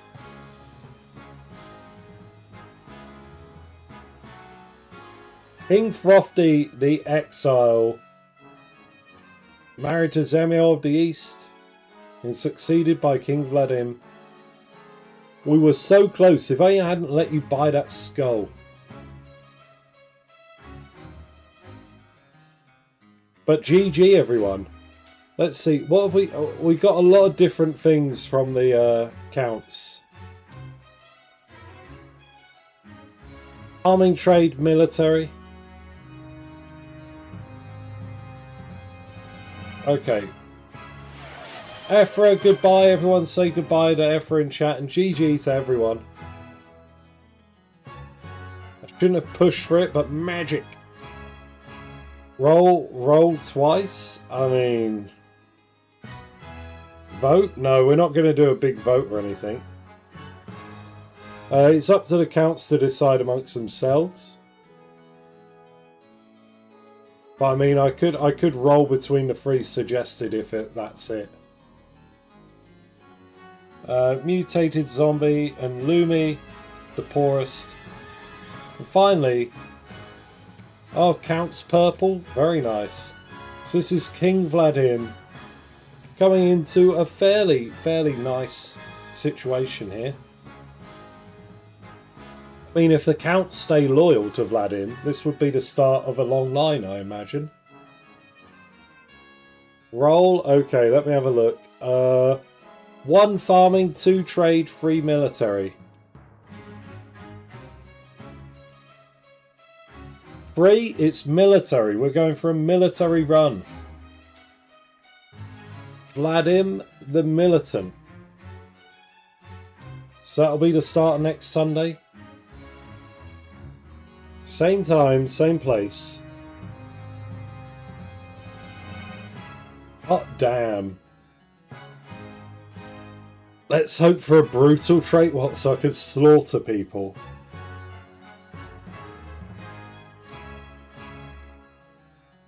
All the ambitions, yeah, look, we got a very healthy kingdom. Like, the worst thing we got is a 6 in farming for the Pats, and like the 6 faith for the Pats. So for 6 to be the lowest number, we've done really well.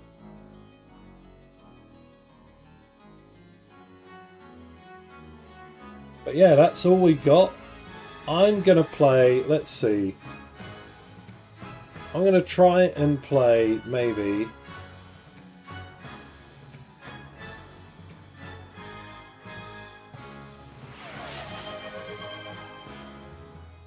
Oh, Dean and Shadow Moon, goodbye to you both.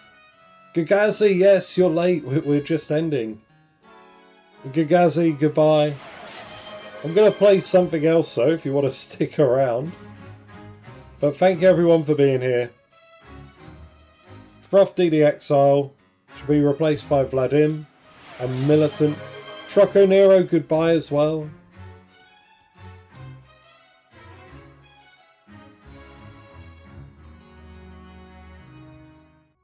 Alright. Holy shit. Oh wait, it's all the prompts rolling in.